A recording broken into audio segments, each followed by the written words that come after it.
Good morning, good afternoon, good evening, depending on where you are, and thank you for joining us today for the virtual roundtable discussion on EastMed, the trilateral agreement between Greece, Israel, Cyprus, and its role in regional energy security and economic cooperation. This event is organized by the American Hellenic Chamber of Commerce and the Atlantic Council in cooperation with the Israel-American Chamber of Commerce and the American Chamber of Commerce in Cyprus. It is a great pleasure to be part of today's event, as we have been discussing with our partners at the Atlantic Council and our colleagues in the AmChams of Israel and Cyprus since before the outbreak of the pandemic. Energy has shaped the modern world as we know it. The current problem that the world faces is the transition from the use of heavily polluting fuels to more environmentally friendly sources of energy. Natural gas is key to making the transition smoother and cost-effective. Over the past decade, in the region of the East Mediterranean, the region has attracted attention by the hydrocarbons upstream industry with the discoveries in the Levantine Basin. The discoveries of recoverable gas reserves in the Zohr fields in Egypt, Leviathan in Israel, and Aphrodite in Cyprus brought the region in the spotlight of international exploration and production activity. These discoveries have contributed and will contribute even more to the economies of the corresponding countries, as well as these of Greece and perhaps Lebanon. The agreement for the construction of the EastMed pipeline that will transfer natural gas from the Levantine Basin through Greece to the rest of Europe is a project that brings together Israel, Cyprus, and Greece, and potentially more countries. The Eastern Mediterranean Security and Energy Partnership Act, signed by US President Trump in late 2019, and the subsequent authorization for the establishment of an Eastern Mediterranean Energy Center, shows the interest in Greece in the US for the region and the belief that energy can help in bridging the distance among countries. Lastly, the foundation in 2020 of the Eastern Mediterranean Gas Forum, which will be based in Egypt with the participation of Cyprus, Egypt, Greece, Israel, Italy, Jordan, and the Palestinian Authority, will contribute in the dialogue among the countries. The outbreak of the COVID-19 pandemic in 2020, with a subsequent drop in hydrocarbons demand, resulted in lower commodity prices, which in turn led to the rescheduling of some activities in the area. However, this does not in any way diminish or cancel the importance of energy as a catalyst for change in the region. Change that not only has to do with the energy sector, but other areas, such as trade and knowledge transfer in all sectors of business and science. And this is what we'll be discussing today. Last January, during the visit of the Greek Prime Minister to Washington, D.C., the Atlantic Council and the American Hellenic Chamber of Commerce signed a partnership agreement for the support of the Council's Future Europe initiative and its work on securing US-Greece leadership in the energy transition. Today's event is a result of the excellent relationship that we have built with the Atlantic Council and, of course, our fellow AmChams of Cyprus and Israel, with which we have already signed an MOU in order to foster and enhance economic and business cooperation between our countries. On behalf of the American Hellenic Chamber of Commerce, I am extremely thankful to all our partners for this event, as well as the great lineup of speakers who participate in today's high-level event. I wish everyone a constructive dialogue. And with that, I would like to pass the virtual floor to Ben Haddad, the Future Europe Initiative Director of the Atlantic Council. Ben, you have the floor. Thank you. Thank you, Nikos. Good morning for those watching in the United States. Good afternoon in Greece and all over Europe. I'm Ben Haddad. I'm the Director of the Future Europe Initiative at the Atlantic Council in Washington. It's my pleasure to join our friends and partners of the American Hellenic Chamber of Commerce for this conversation today on EastMed, the trilateral partnership, and its role in energy security and economic cooperation in the age of COVID-19 and beyond. I'd like to thank Nikos Bakatselos, Elias Spirtounias, our friends at AmCham that we've been privileged to work with so closely in Athens and in Washington, and we hope to see you again in real life very soon. I'd also like to thank and greet Ambassador Pyatt, a longstanding friend of the Atlantic Council in Athens. The Atlantic Council is founded on the mission that the United States is stronger with its allies, that the transatlantic relationship is its best asset, especially in this time of crisis. As we face the health, economic, and geopolitical consequences of COVID-19, the relationship with the European Union is central to our work. This is why we launched this year our US-EU at 70 campaign to celebrate the 70th anniversary of the Coal and Steel community and look at how we can tackle future challenges together. Since the beginning of this crisis, the Atlantic Council has gone on offense, offering a bipartisan platform to global leaders, providing solutions for international cooperation, and staying close to our partners and our friends across the world. In this respect, our partnership with Greece is at the center of our work. In the last years, we have seen in Greece a key strategic ally of the United States in the Western Balkans, in promoting energy security in the Eastern Mediterranean with Cyprus and Israel, a strong ally within NATO and the European Union. It permeates the work of our different centers, and I'm particularly glad today that we're joined by the chairman of our Energy Center, Ambassador Morningstar. This big bet on Greece is why we were honored to host Prime Minister Mitsotakis and key members of his cabinet during his visit in Washington in January. When Prime Minister Mitsotakis spoke at the Atlantic Council, he spoke of a Greece that would punch above its weight on the world stage and provide solutions for others. We have seen this in the successful handling of the pandemic, and we see this today in Athens' leadership in the Mediterranean. This is why I'm very glad that we're having this conversation today with our friends all across the region. Thanks to all, and let me now turn to my colleague Katerina Soku, who will moderate the discussion today.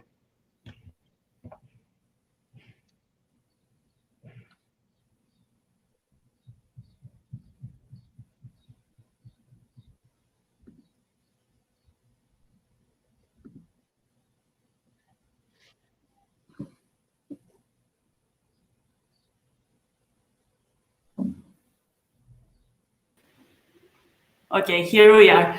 Greetings from me as well.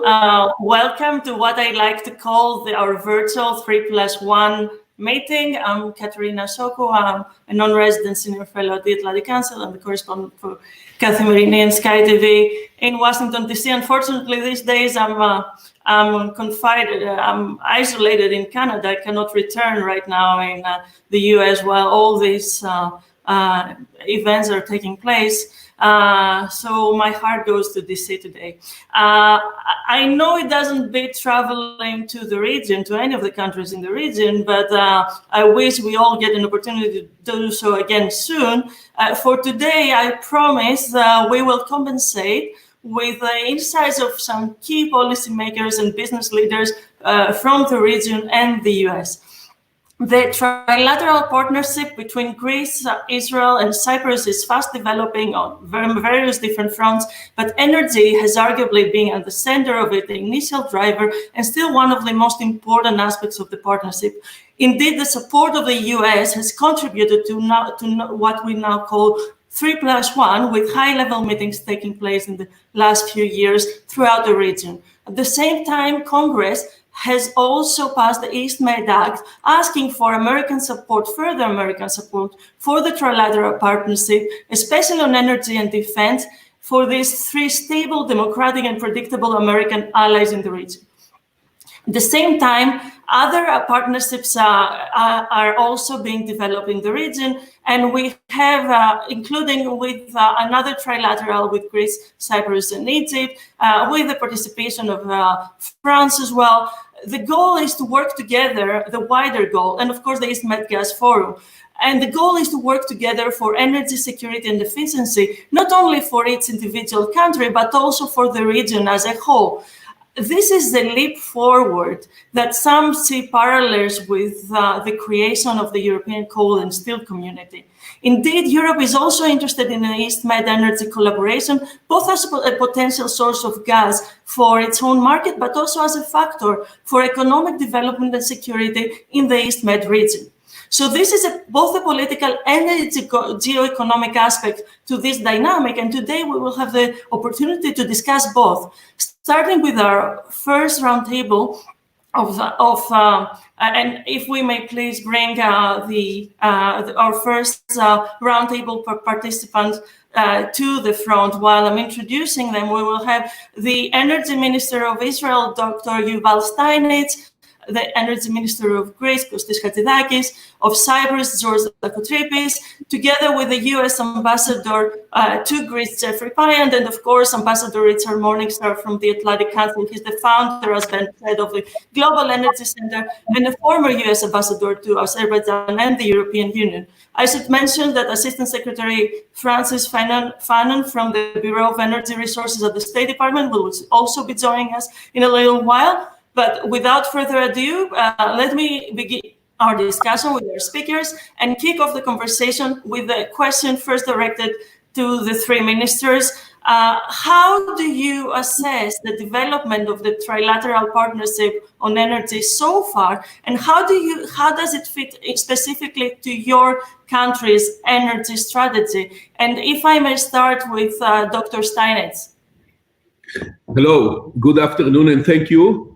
And I'm very glad to be here with my two dear colleagues and friends from Cyprus and Greece, with Minister Hatzidakis and Minister Lakotripis.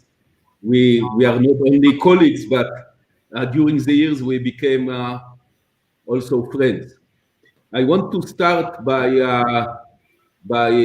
thanking the American Chamber of Commerce and the Atlantic Forum for organizing this meeting, and I want to tell you that our hearts and hopes is with the United States of America and its brave people.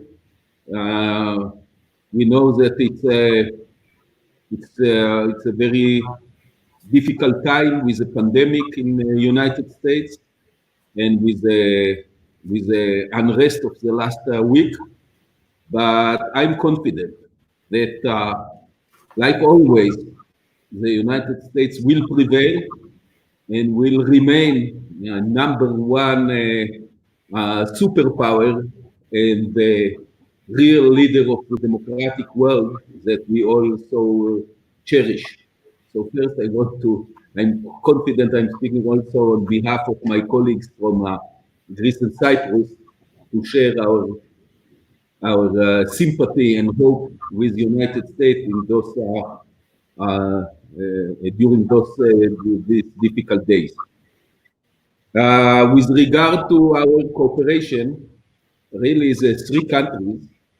We can speak on additional countries, of course, but let's focus on Cyprus, Greece, and Israel, because we actually started this regional cooperation that is now the circles are growing. Really, energy, as you mentioned, play a key role in it. Although we have a wonderful cooperation and growing cooperation also in many other fields. The main two ones are security, counterterrorism, and also tourism.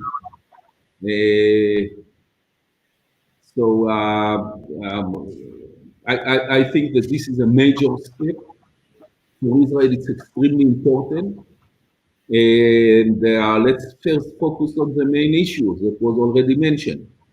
Following the discoveries of very large, significant gas fields in the Eastern Mediterranean, in Israel, Cyprus, and also in Egypt.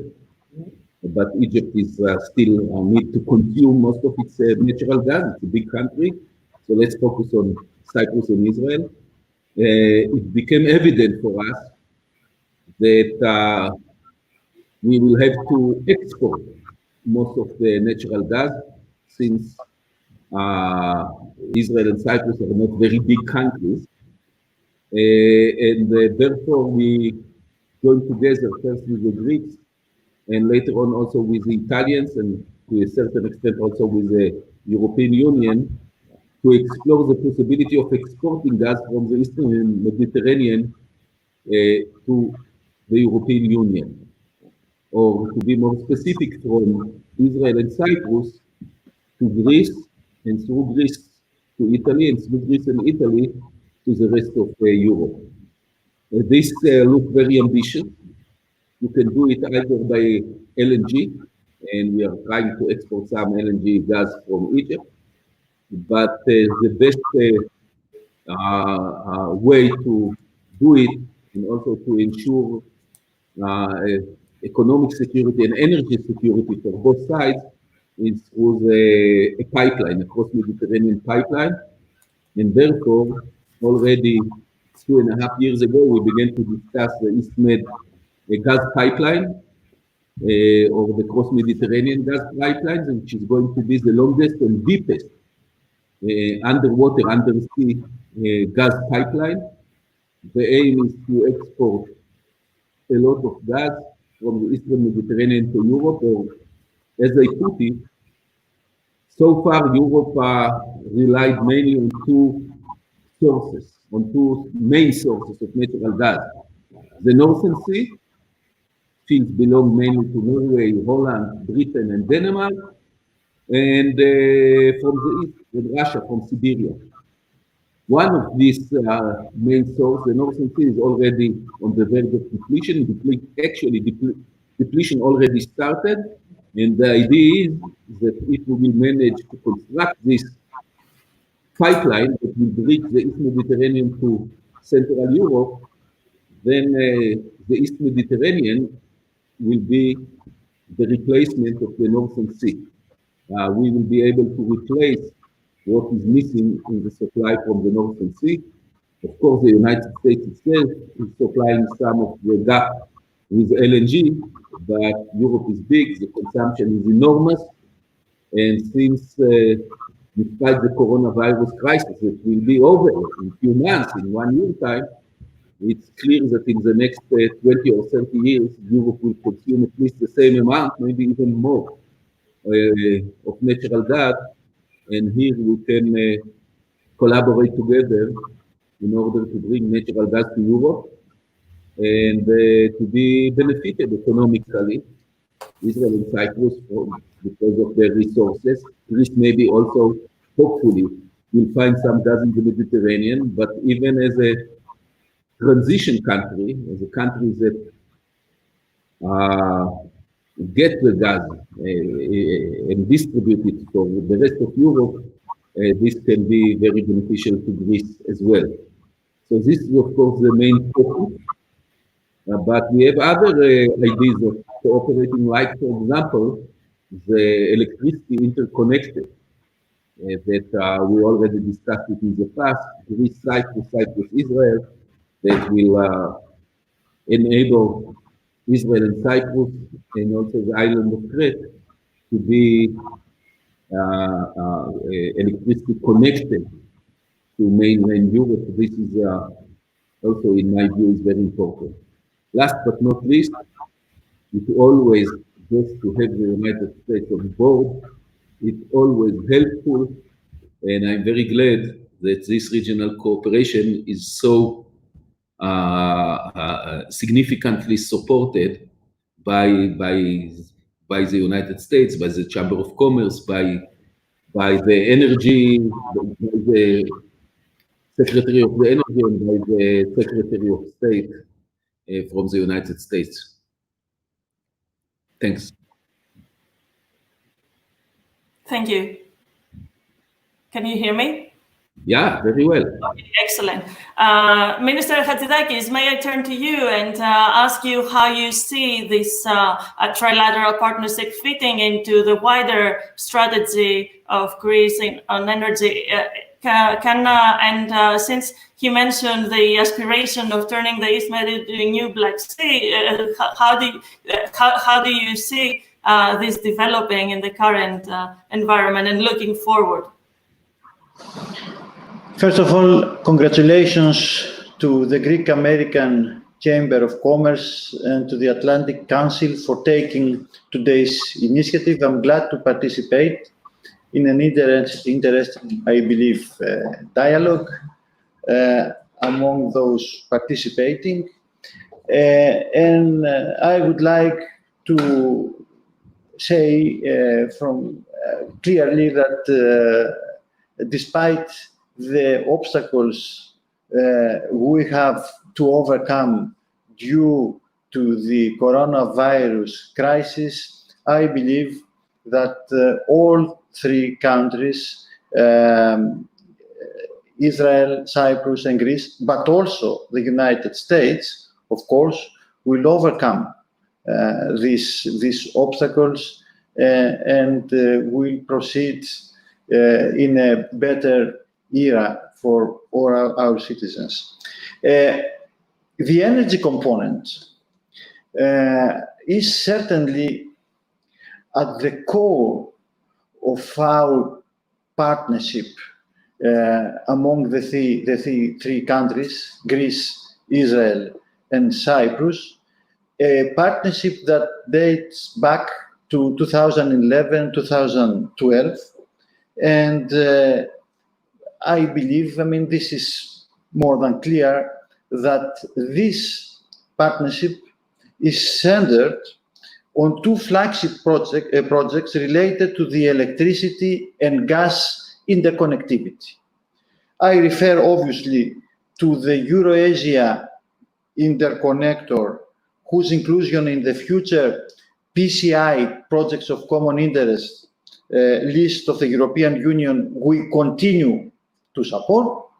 And I also refer to the most well-known project, the East Med gas pipeline, whose intergovernmental agreement we signed on January the 2nd here in Athens, the three ministers participating in today's event.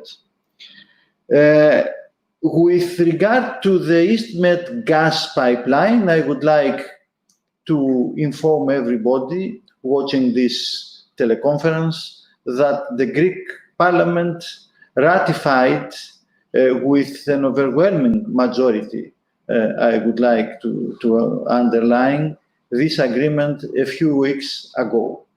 As far as I know, the Cypriot cabinet also gave its approval, and I'm sure that after the reappointment of Minister Steinitz, our friend, and his team in the Energy Ministry of Israel, the ratification process will be completed in Israel as well very soon.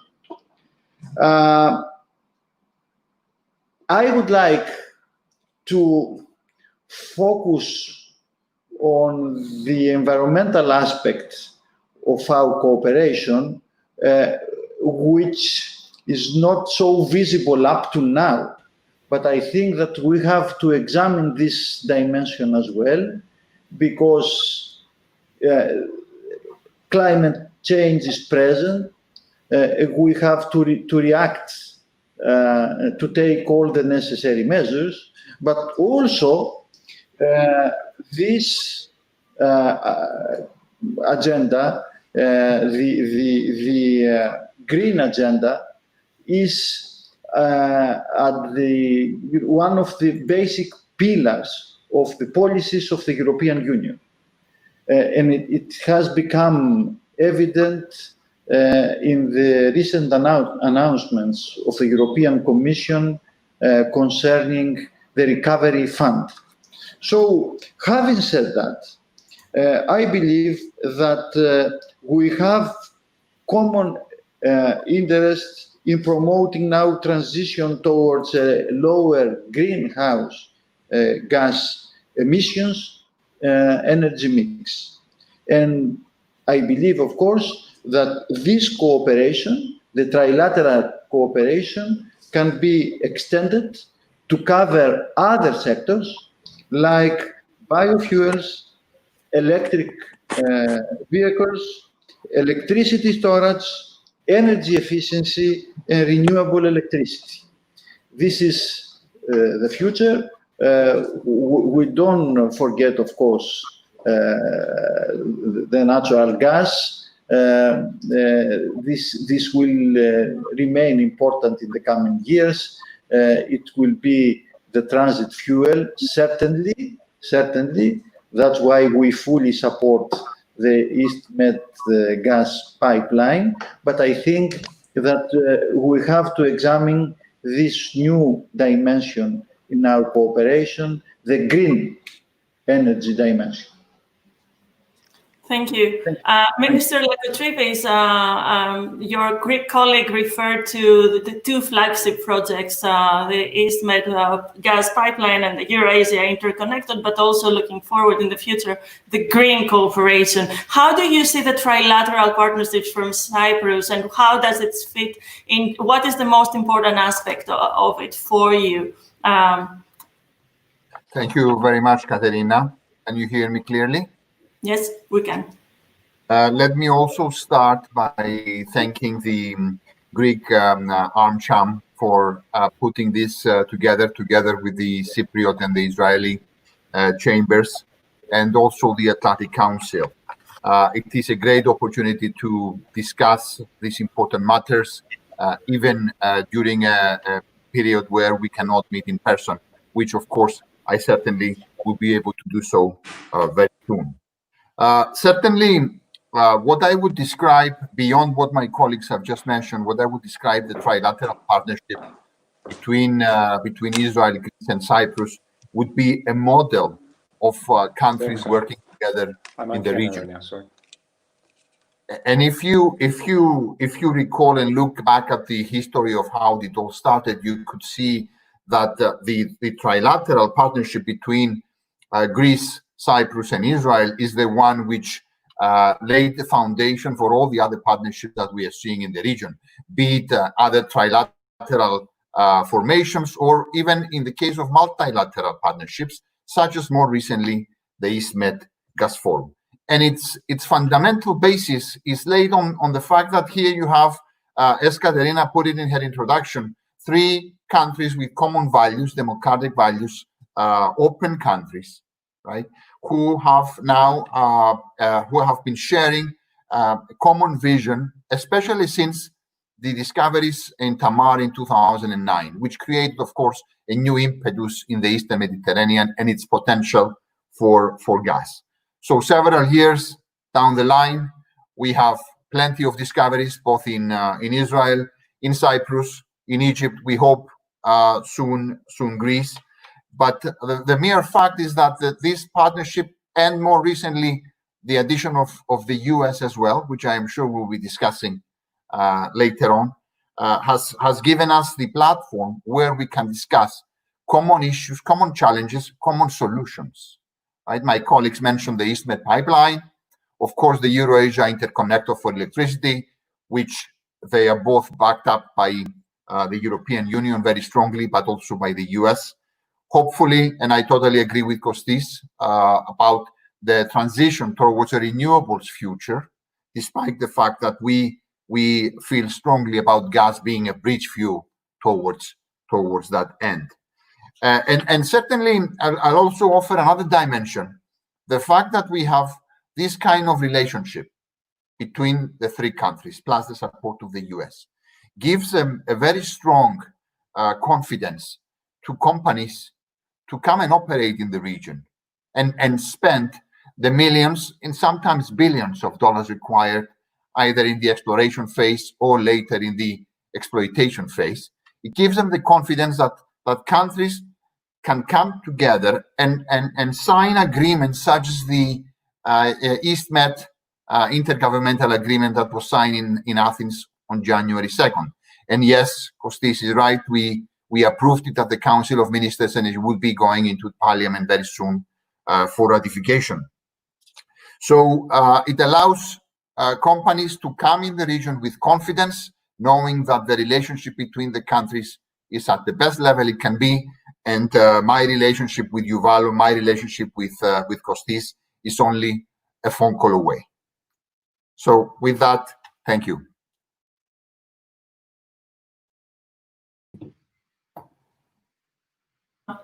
And to welcome as well, as I see him on our screen, Assistant Secretary Francis Fannon from the Bureau of Energy Resources of the State Department.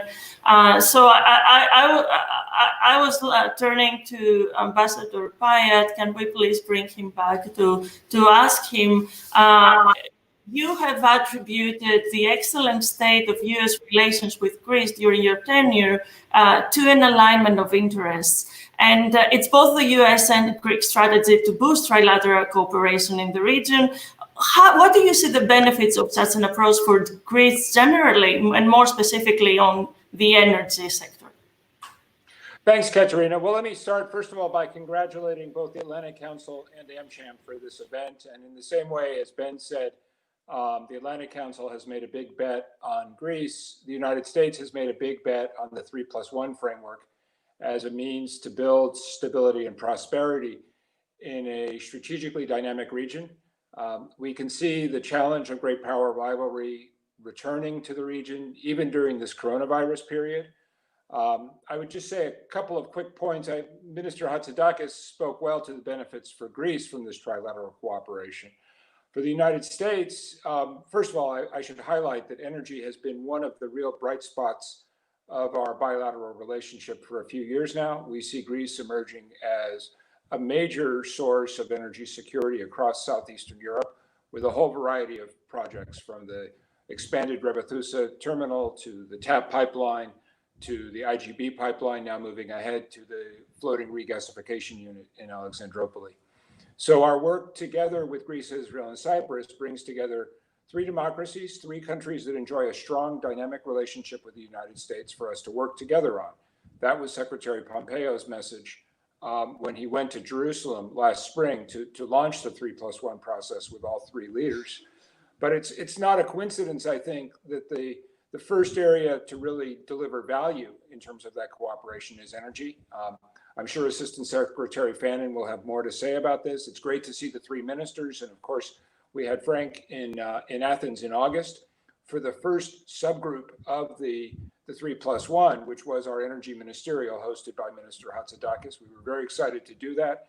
That was really one of the first foreign policy initiatives of the new government when it was elected in July. And I think it reflects how all of us are committed to continuing to work on these issues. I would just say, to finish up, as we look to the future, we are going to continue to invest in this 3+1 relationship. Frank will speak to what we're going to do on energy, but we see a lot of other areas where we can cooperate, including all of the work that's going to have to be done, both to deal with the consequences of the COVID pandemic and also to help stimulate growth across this wider region. And as you know, one of the bright spots for US-Greece cooperation amid the difficulty of the pandemic has been what's been happening on technology and technology investment, where there's been some big investments by American giants like Applied Materials and Microsoft, even during the pandemic.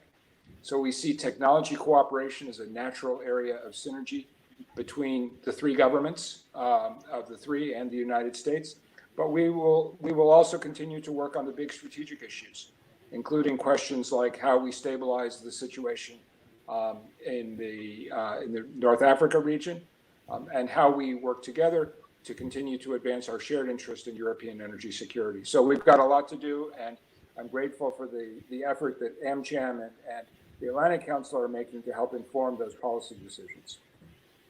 Thank you, Ambassador. So, Secretary Fannon, if I may turn to you, please give us some bigger layout of the U.S. strategy in the region and how you see this developing, also taking into account the current market turbulence because of COVID-19. You've been a supporter of Greece joining, the U.S. has been of Greece joining the Three Seas initiatives. Do you still see value on that? Do you still see value on continuing exploration in the Eastern Mediterranean? Yeah, thank you so much, Katerina and ministers. Jeff, it's so good to see all of you. We would much prefer to do these kind of things in person, but here we are. I guess, Jeff spoke about the construct of the 3+1, and Secretary Pompeo's launching that with the respective heads of state, and I was honored to be with him in that. The State Department focuses with respect to energy. It's really where energy is a proxy for broader foreign policy issues. which is why the State Department, why Secretary Pompeo has from the U.S. side has been so engaged on this issue. As Jeff mentioned, the 3+1 construct is certainly broader than just energy, but we see in the Eastern Mediterranean region, energy is such an ability to bring states together to have practical outcomes. It creates really the evolution of a market where none existed before. Now, of course, U.S. companies were on the ground level helping to facilitate this new and continue to be this new energy resource in the region.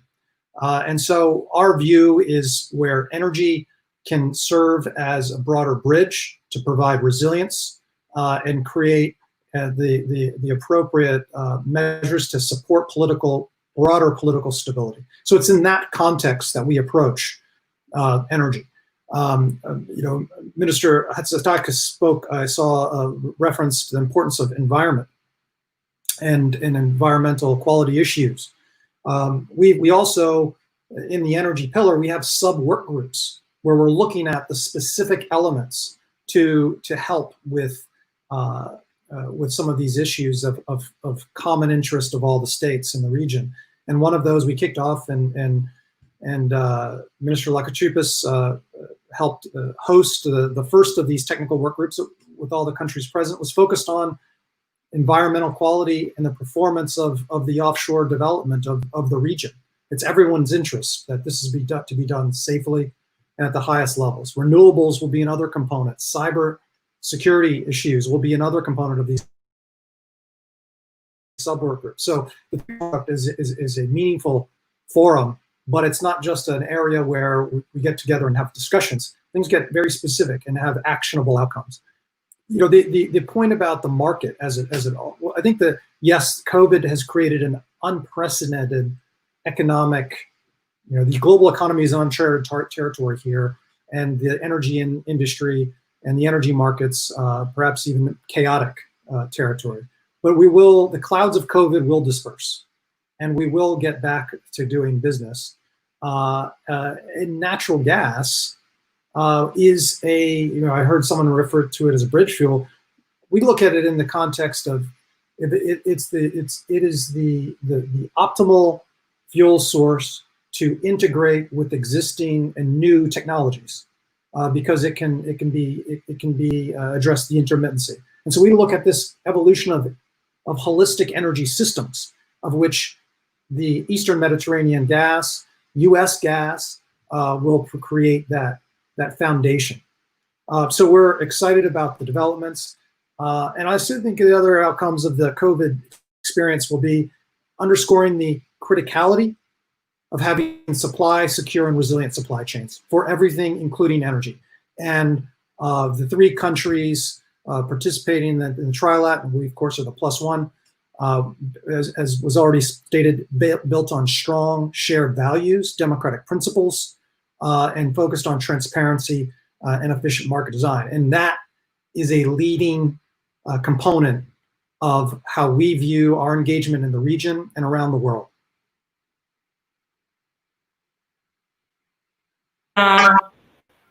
Thank you. And if I may bring into the discussion Ambassador Morningstar, I remember your lecture in Piraeus University last year when you mentioned that energy security translates to economic and political security. And this is certainly the aspiration in the East Med with the trilateral cooperation, no less.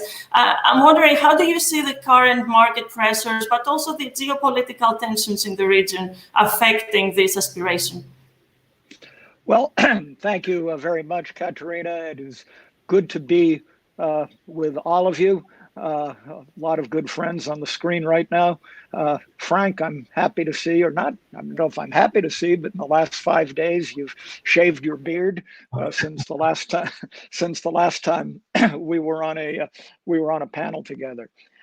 Your point, Katerina, I think is really important, that we have to recognize that energy security relates directly to economic security as well as political security and stability.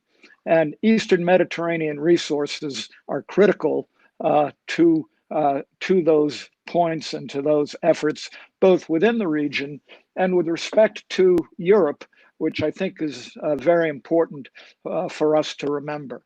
I was also happy to hear all of the participants talking about the whole litany of projects that relate to the Eastern Mediterranean, all of which are important.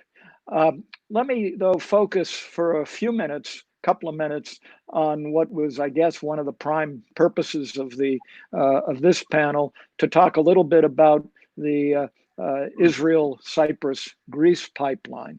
And the way I see that from a reality standpoint is there's some not so good news, but there are also reasons to be optimistic. The pandemic is obviously, right now anyway, the elephant in the room. There are delays in projects all over the world as a result of the drop in demand, the drop in prices, and it's hard to believe that companies would be willing to start a project, at least right now. But there are reasons to be optimistic.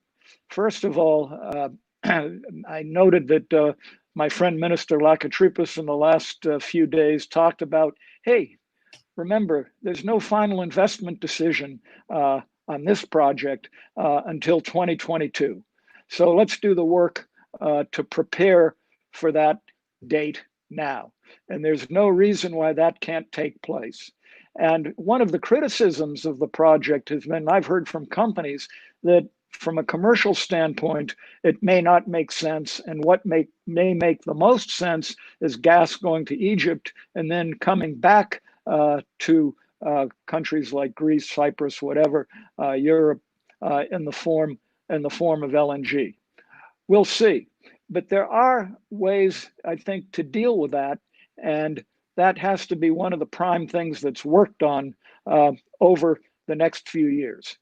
I think that US and EU involvement will be absolutely critical. The Eastern Mediterranean Act, Frank pointed out, is very, very important.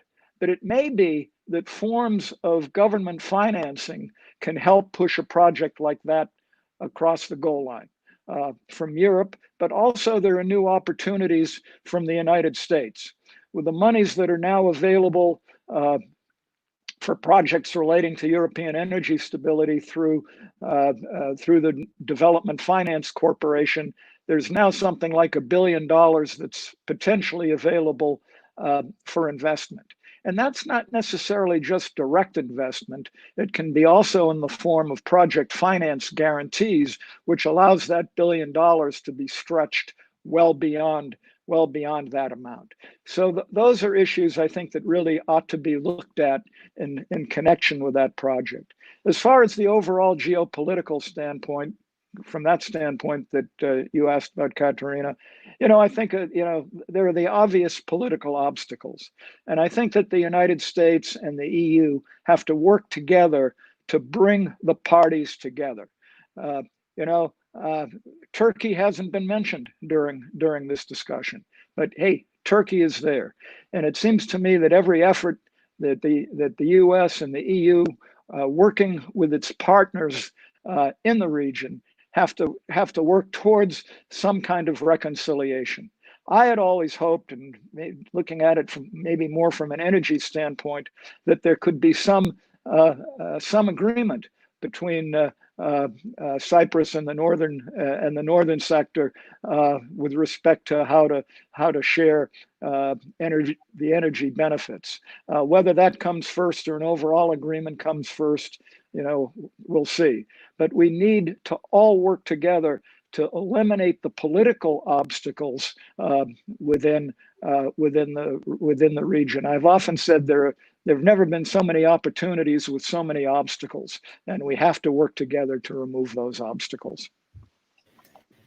Thank you, Ambassador. And you've mentioned 2 points, and Turkey is certainly in the minds of the watchers of our webinar today, and it's also on my mind, and I'm going to ask about it. But first, I would like to give the opportunity to Dr. Steinitz to respond to and to the estimate that the East, as he mentioned earlier, that the East Med gas pipeline is still the best way to transport this gas. And I would like to ask you more specifically, as a lot of analysts actually are wondering whether the window of opportunity for this project to make commercial sense is closing because of the developments of the last few months.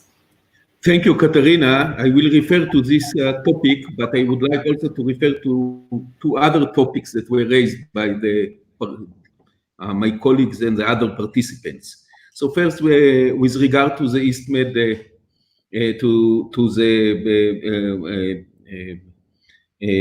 cross-Mediterranean gas pipeline, or East Med, as many people named it. Of course, now it's a difficult time. Gas prices, oil prices, energy prices went down following the coronavirus crisis, and actually it started even a little bit before. But when we are speaking about such projects in the energy sector, in the gas sector, we don't speak about the current situation, because, as was mentioned already, just to get a final investment decision, it will take another year or two. And then to construct the pipeline, it will take another between approximately 4 or 5 years. So, and the return on such investment will take almost a decade. So we are speaking here, we have to look forward for between 20 to 30 years, at least 20 years, and prices are going up and down, the prices of gas, but the demand is there. The demand in Europe is huge, and I'm confident that this project will be viable. Of course, there are some times that facts are changing. Look, you have some pipes going to Europe from Siberia and also across the Caspian Sea, and from Azerbaijan through Turkey and through the Aegean Sea. And I think that the East Med should be a very promising project, not just because of the amount of gas from the producers and from the market, from the demand, but also because Europe can rely on Israel and Cyprus and on the East Med gas pipeline, maybe even more than on other way of supplying. First, because we are speaking on democracies.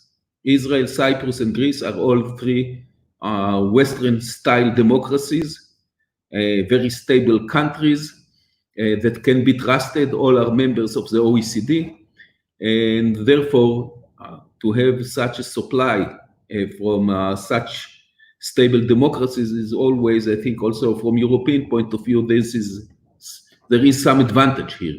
Secondly, such an undersea, a deep undersea pipeline will be maybe the most secure pipeline in the world. Nobody can reach it 2 kilometers below sea level. Nobody can sabotage it. No terrorist, no country. Maybe only a superpower can locate the pipe and do something against it, but this will be also a difficult mission even to a superpower. So the pipeline will be very secure. Israel and Cyprus as a source, and Greece and hopefully Italy. Italy actually was on board, and we have to bring it back on board of this project. And I believe that this is possible. This will become possible soon. This is the most secure pipeline supply, not LNG, but pipeline supply of gas that Europe can dream of.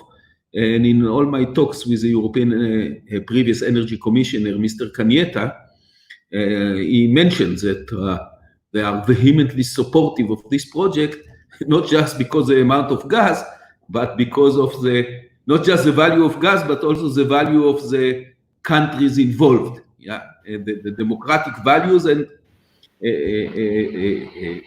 the security. So I'm confident that this project should take place. not without difficulties. Of course, we will have to overcome some difficulties. We already overcome many difficulties, but this is not a dream. This can become a reality. Depend on us.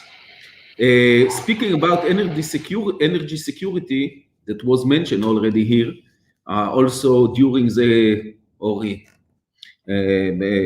light of the coronavirus crisis, I want to mention another dimension, and this is, of course, cybersecurity. Cybersecurity is a very crucial element of energy security. You know, there were many reports and rumors about things that were going on in Israel and in the Middle East. Recently, I won't comment on those reports, but I can say that it's re-emphasized the importance of cybersecurity.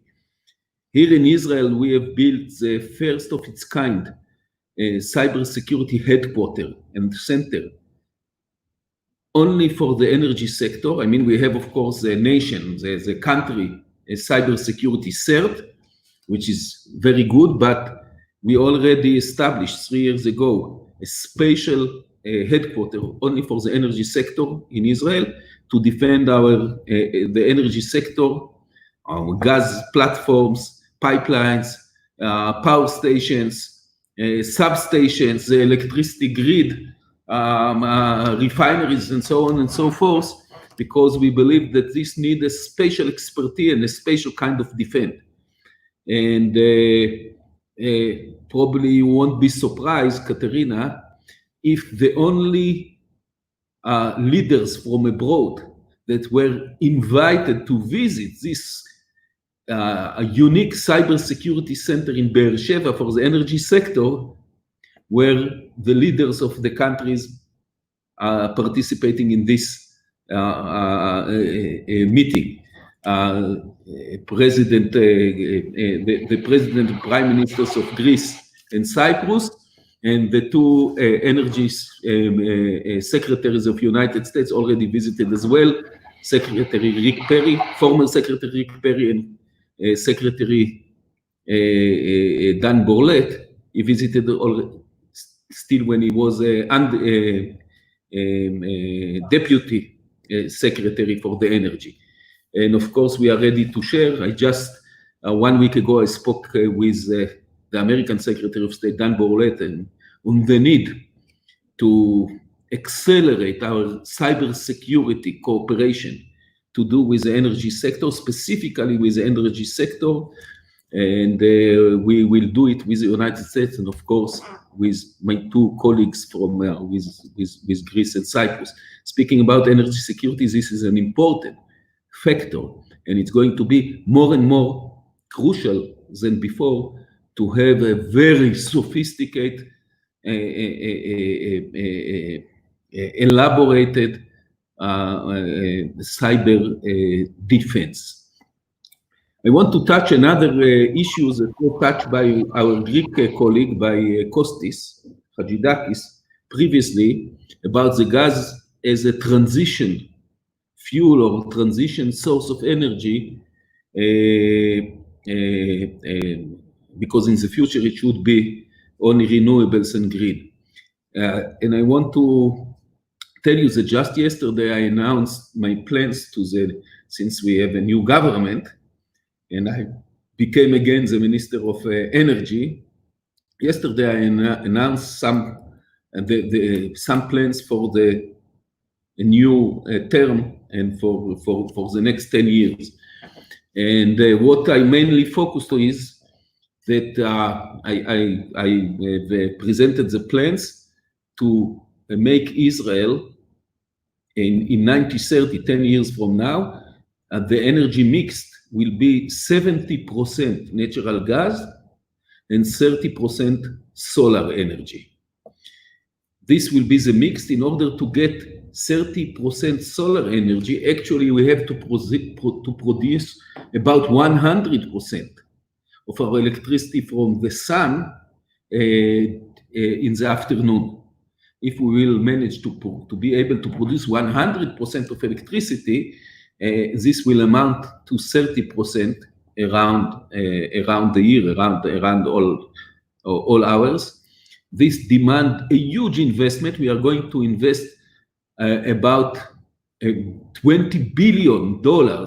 It's quite a lot to such a little country, in solar systems and energy storage in order to enable it in 10 years. This will make Israel a leader in solar energy.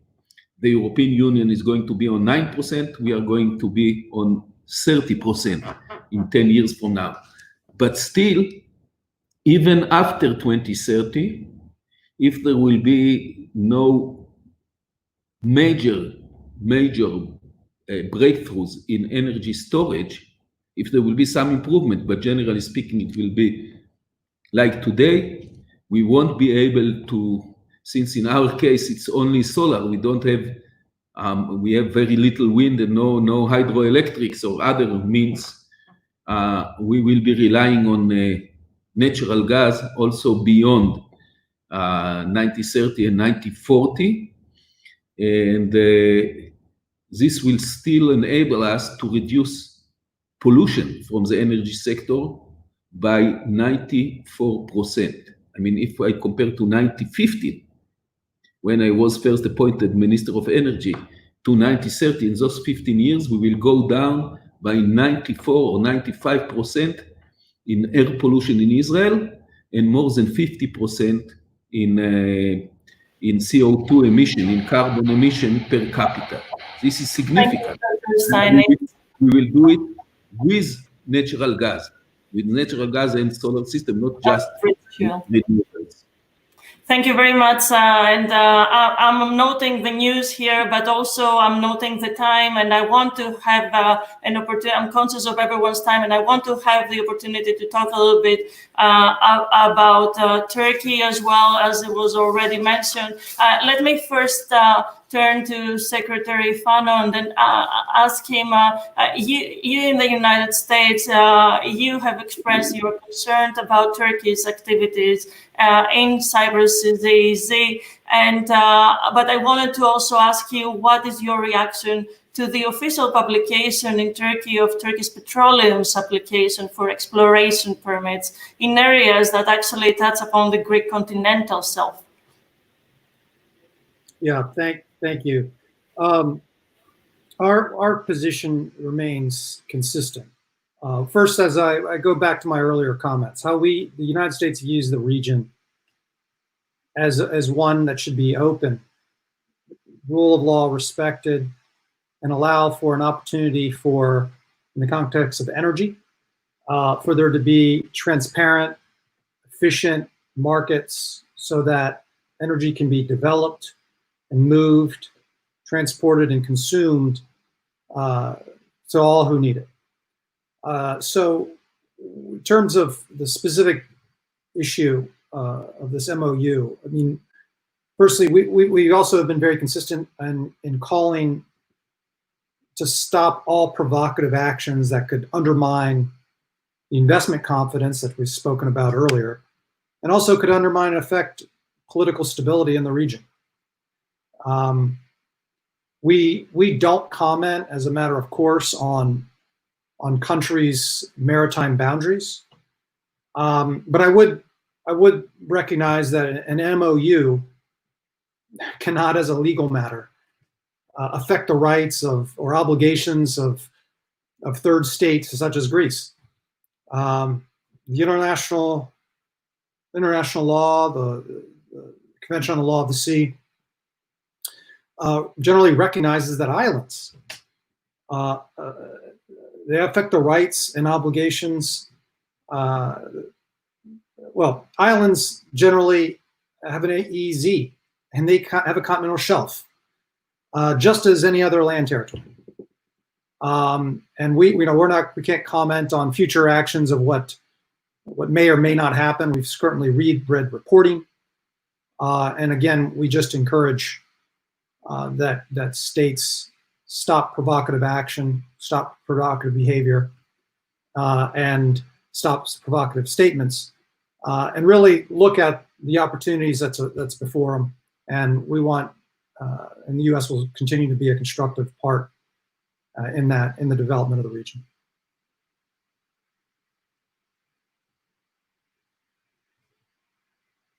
this EastMed cooperation is not against Turkey, but also noting that Turkey needs to come to the table in respect of international law. How do you view the latest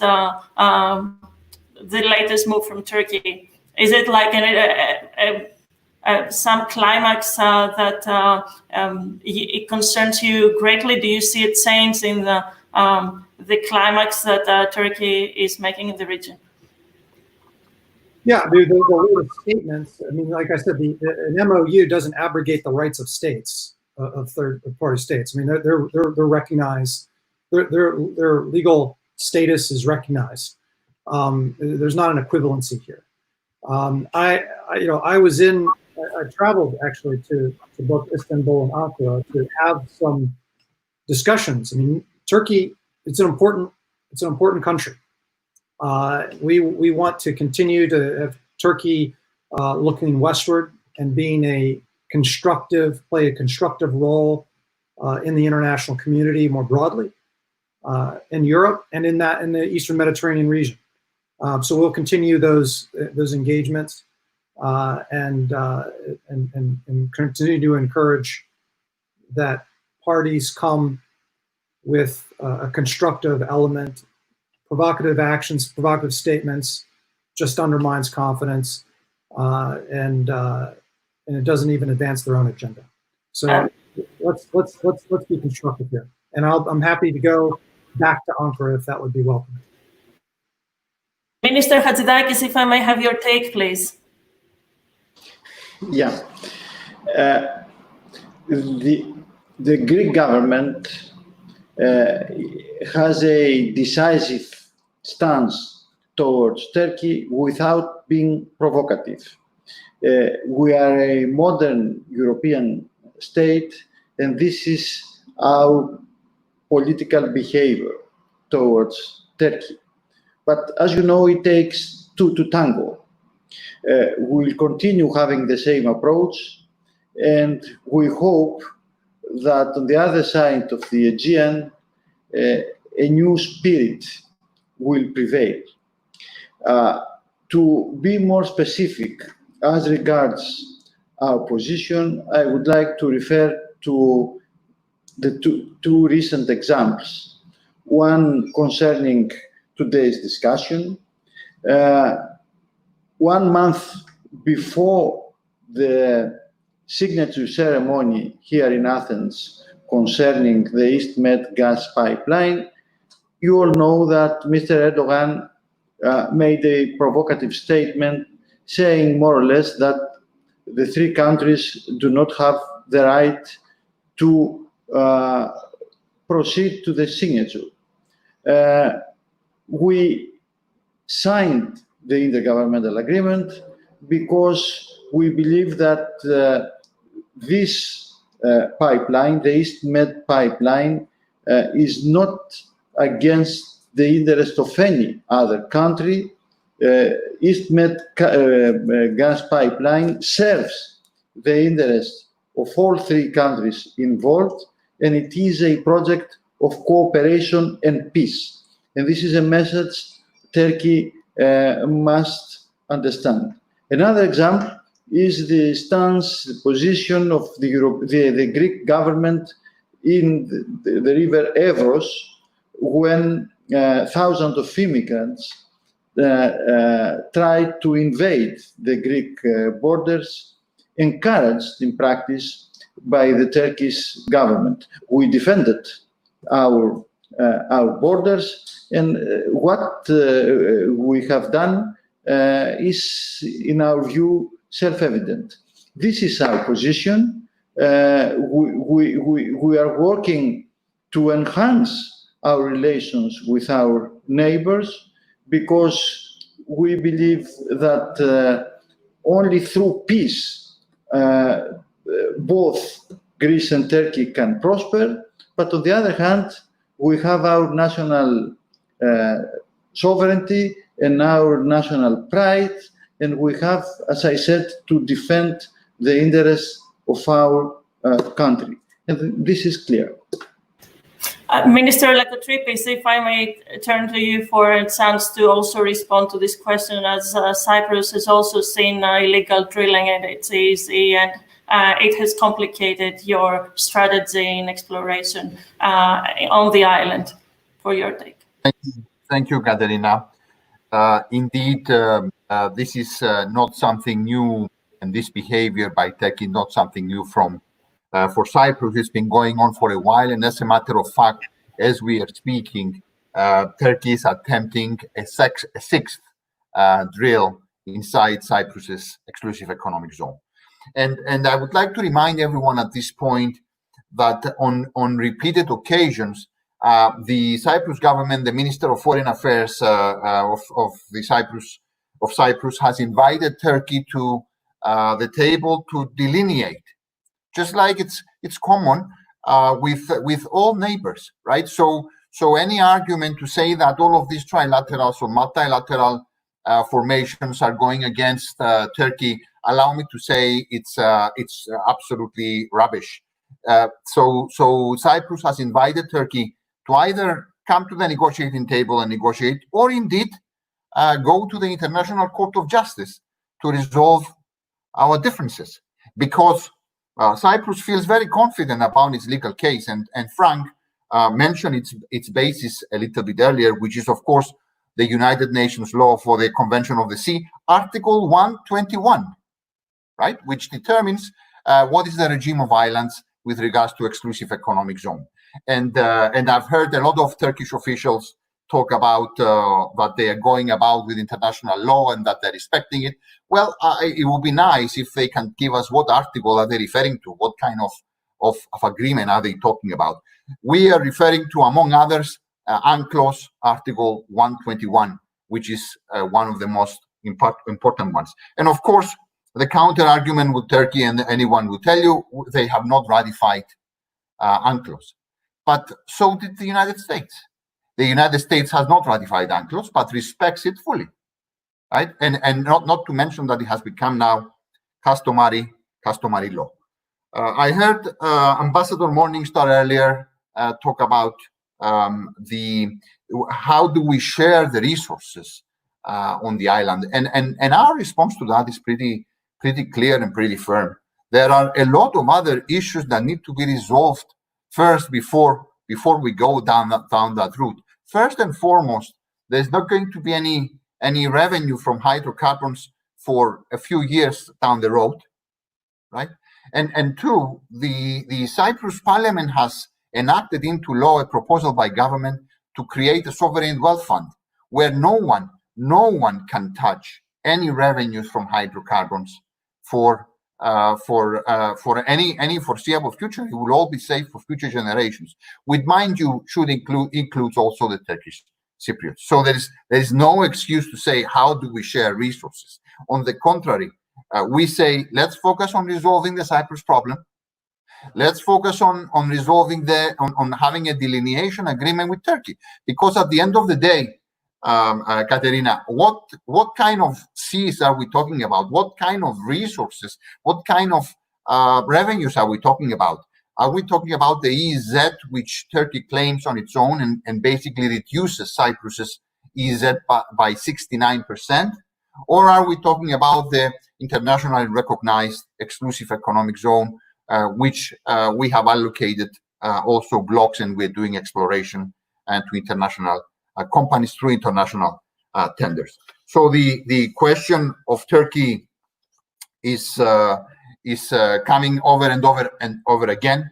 I made earlier the comparison with the US, and allow me to say that the fundamental difference is that the US is a true democratic power, confident about itself and its role in the world. And this is why we are very glad to participate in the 3+1 activities which are being planned. Thank you very much, and I'm conscious of your time. This conversation could continue for a long time still. I just want to give an opportunity for anyone who wants to make a comment before we close. because we need to be aware of the second panel that is already waiting for our for the next session. Yes, Minister Hatzidakis. That I'm extremely glad that the Greek-American relations have been strengthened, and the Greek government is going to work towards enhancing further these relations. I'm also glad that the US is supporting, firmly supports very important energy projects in Greece, like IGB, the Greece-Bulgarian interconnector, the FSRU project in Alexandroupolis, strongly supported also by the Greek government. And I'm sure that the US is supporting this common project, the East Med gas pipeline, common project of Israel, Cyprus, and Greece. And I would like also to say that given the good personal relations among Yuval, George, and me, all three of us are going to continue cooperating in other fields as well. And I look forward to organizing the 3+1 meeting with Mr. Fannon very soon, either virtually or as we had our previous meeting here in Athens last August. Thank you, Katerina. Excellent. Thank you. Thank you. I'm keeping this commitment, and I'm also keeping the offer for another visit to Ankara from Mr. Fannon. Katerina, can I just to make a quick point before? Certainly, Ambassador. Just to note, first of all, obviously endorsing completely Minister Hatzidakis' strong statement on the status of U.S.-Greece relations. But I would also emphasize how important it is that the whole of the U.S. government is now looking at the Eastern Mediterranean systematically and through the lens of this 3+1 construct. Frank and the ENR Bureau have been a big part of this, but it's really a whole of government effort. And I should also single out the leadership of Senator Menendez and Senator Rubio in pushing ahead the East Med Act, which writes the administration's policy into congressional law. So we really, I think we have built a new construct here, and I think it's terrific that AmCham and Atlantic Council are helping to reinforce that. So thank you. It's great to end on that note, Ambassador. Thank you all very much. Yes, Dr. Stein. Yeah, I just want to thank you and to thank my colleagues. This partnership is extremely important for us and for the region. Actually, I want to tell you that since a new government was constructed in Israel, established in Israel just 2 weeks ago, I insisted on remain energy minister and not taking other maybe portfolios to do with education, with higher education and things like that. And one of my the reason I have done so was, and I told also the Prime Minister, that I'm so glad and so happy about this regional relations and cooperation in general in the region, but also specifically with my colleagues from Greece and Cyprus. I told the Prime Minister it's important for me to proceed in order to keep this spirit of cooperation among us. I want also to mention that I have had the privilege to join the Prime Minister Netanyahu, for almost 4 hours meeting with Secretary Pompeo just 2 weeks ago when he arrived to Israel. Actually, it was the only international visit in Israel for I think 2 months following the coronavirus. Of course, it was extremely important visit. We discussed everything. I'm unable to elaborate, but I think again that this partnership here in the region with the backing and support and involvement of the United States, this is crucial for regional security and prosperity. So I want to thank my dear colleagues, Kostis and George, and also all the American participants. Thank you very much. Thank you for participating, gentlemen. Thank you. Hopefully Thank we will you, be able to Thank you, everyone. meet really together as soon as possible. We'll take a short break and we'll be right back in a couple of minutes until so that the next panel can come into our screens. Thank you.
Hello, I think we're live again, and please excuse our short delay because of the ministerial panel. And without further ado, I would like to take the discussion to the business sector and the opportunities that are created for businesses of the region because of the trilateral partnership, or in the context of it. And I would like to welcome the Noble Energy Director for Israel, Mr. Bini Zomer, from the DEPA, Mr. Dimitris Manolis, the Head of International Projects and Deputy Development Director for IGI Poseidon, which has a role, of course, in the EastMed gas pipeline, and also the CEO of Energean and company with a big presence throughout the Eastern Mediterranean, Mr. Mathios Rivas, and also from SIGAS in Cyprus, Mr. Simeon Kassianidis, the Chairman and CEO. So, gentlemen, if I may start with asking your perspective on the opportunities that the closer cooperation and partnership between Greece, Cyprus, and Israel has created for your companies in the region, to the extent that it has, and how you see it moving forward, where you would like it to move next, and how it may facilitate with your work. And if I may start with Mr. Bini Zomer, please. Yes, well, thank you, Atlantic Council and the American Hellenic Chamber of Commerce, the AmCham in Cyprus, and especially the Israel-America Chamber, whose board I sit on, and do great work here. So thank you all for allowing us this opportunity. I would and thank you for your question. Look, there's as Noble Energy is really a company operating not just in Israel but in Cyprus as well, in Egypt and in Jordan. I think this regional cooperation, of which really began with these three countries, but has since expanded, has really provided the impetus for our regional opportunities here. I see that as well, and I would be remiss if I also didn't mention the U.S. government and the role that they play. I think what we're doing here through the cooperation of these countries, Israel, Cyprus, and Greece, as well as, if you look more broadly, even the Eastern Med Gas Forum and the exports to Egypt and to Jordan, really furthers. You have this opportunity where our commercial opportunities really dovetail with U.S. and Western interests in the region, and so without that and the dialogue, and without these cooperation between the countries, that would not be happening. And so we've seen really tremendous opportunity here. Okay, and if I may take this question to Mr. Manolis from DEPA for his perspective. Good afternoon to all, and thank you very much for the kind invitation. Unfortunately, our CEO, Mr. Xifaras, was not, due to an unforeseen event, is not able to attend this round table. So allow me to start by mentioning the trilateral agreement that was signed in the 2nd of January of this year, which we believe that sends a clear message of support for the EastMed project.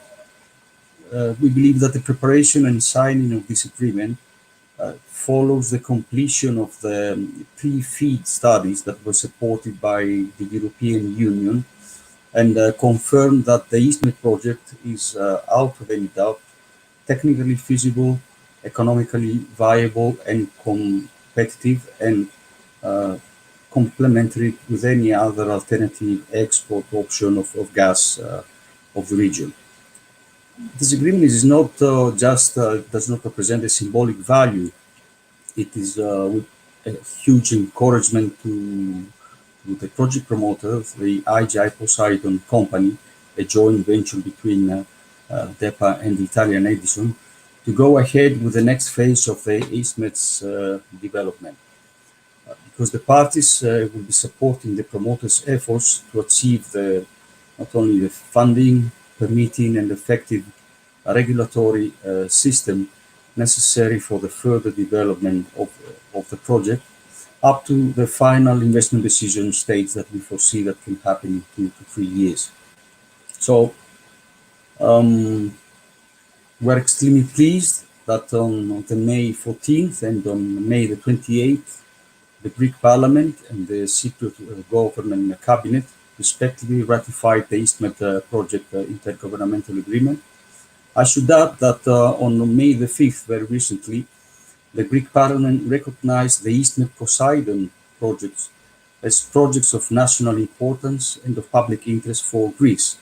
So, in other words, the Parliament recognized the value of the project that will greatly help the region and promote Greece's role as a major energy trader in the southern Mediterranean region and the Balkans. IGI Poseidon and its shareholders acknowledge the need to implement a rapid approach and complete the activities of the EastMed project in accordance with the terms of the financial support agreement with the European Union, which is financing 50% of the total cost of this development phase of the project, aiming to meet the conditions required for starting its construction in a period of 2 to 3 years. At the same time, the company's efforts for the active participation of stakeholders in the development and implementation of the project were intensified. And in this context, we have signed agreements with Energean and INGL and the Israeli TSO and TMMZ. Now, in the past 9 months, we have completed all the evaluations for all the international tenders that were launched by the company and related to the studies that the pipeline is now needing for reaching FID in due time. So, in fact, now our company, Poseidon Company, has awarded very recently the detailed marine survey and the FEED contracts for the offshore sections, the onshore sections, and the above-ground installations, the facilities of the project. Meanwhile, it's ready now to award the ASA studies for the offshore and the onshore sections of the project.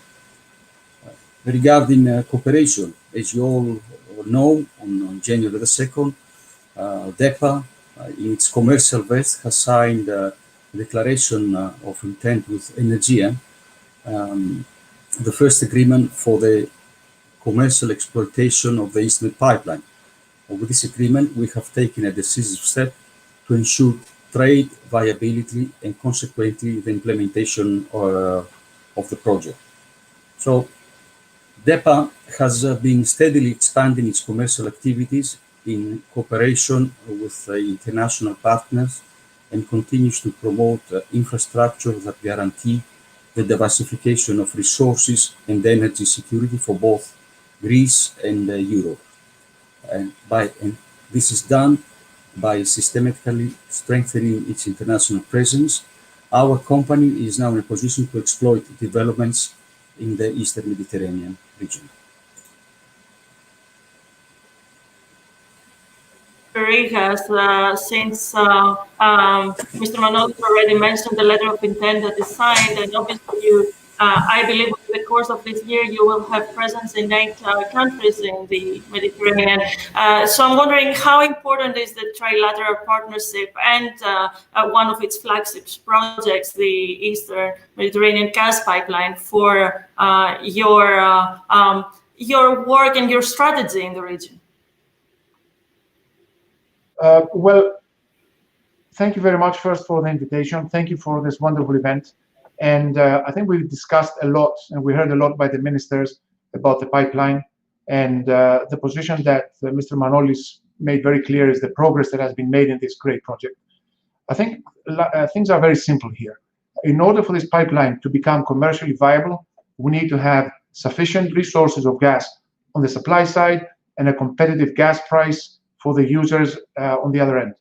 So with the agreement that we've signed with DEPA, it's an agreement for a supply of 2 BCM a year. I think that gives a very clear signal that there is enough gas on the supply side, and there's also a competitive price to be landed on the Greek grid or further on to Europe.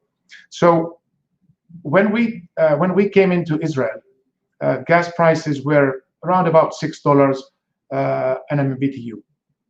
And with the investment that we're making right now in the Karish Tanin project that we're developing, it's a $1.7 billion investment, which is ongoing at the moment.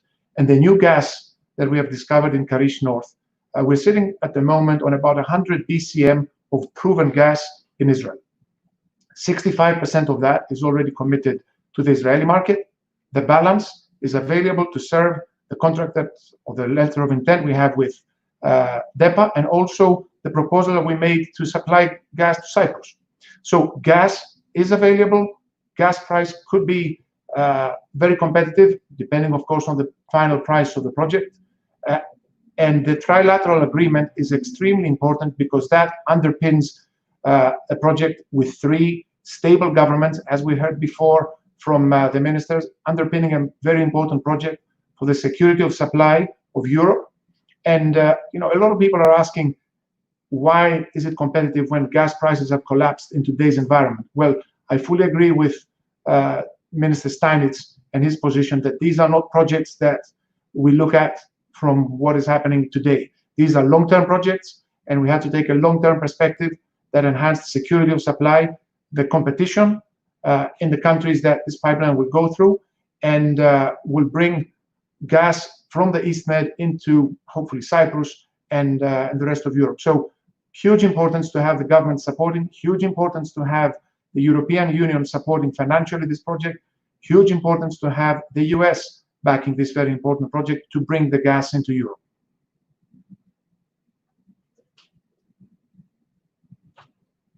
I turn to Mr. Kassianidis to ask his take on the East Med gas pipeline, and especially how long, in regards to how long you expect as well that it may take for the halt of the Cyprus exploration or the gas development to resume, and whether this affects at all the pipeline commercial feasibility.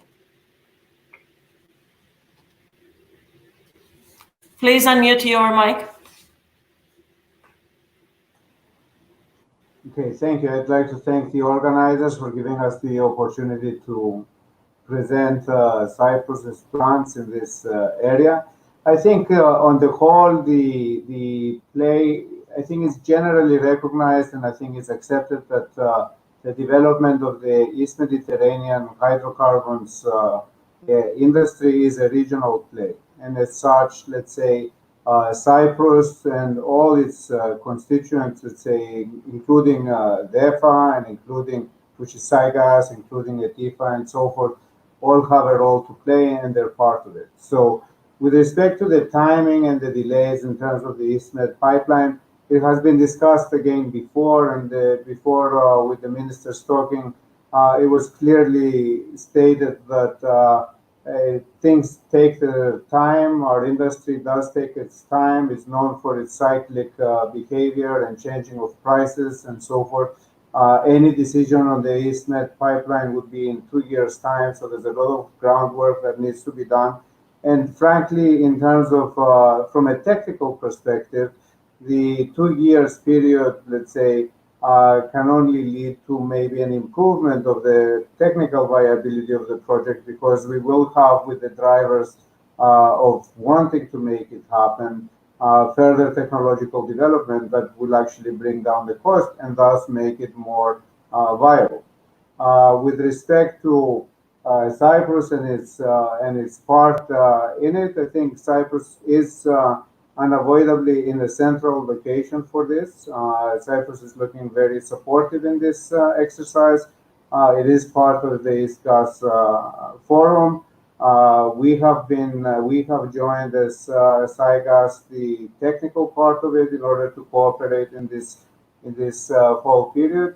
And we are following a very structured and organized step-by-step plan in order to achieve first the methanization of the country, because Cyprus right now still depends on liquid fuels, and after 10 years of efforts, let's say, we are very near now to be able to achieve that task.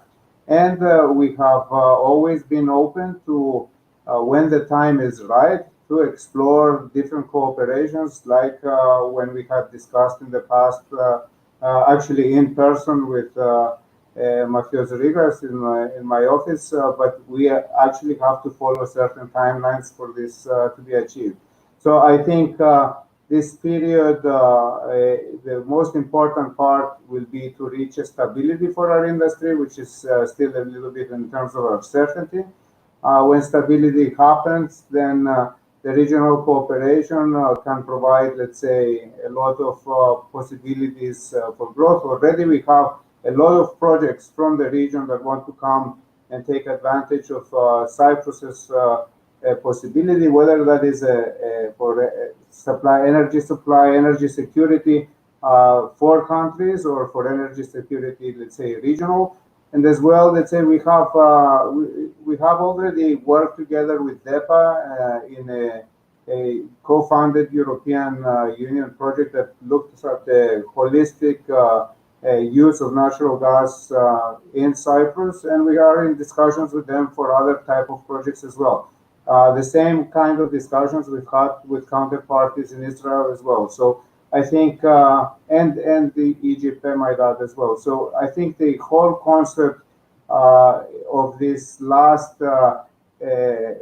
few months of upsetting of the prices, of the collapse of the hydrocarbons prices and so forth, is something that if we look at it with the depth of time that this industry takes, the years for any final investment decision, the years for, let's say, building and construction, we might see that we will be ready. I think the objective would be for everyone to be ready to capture the opportunity that comes following that.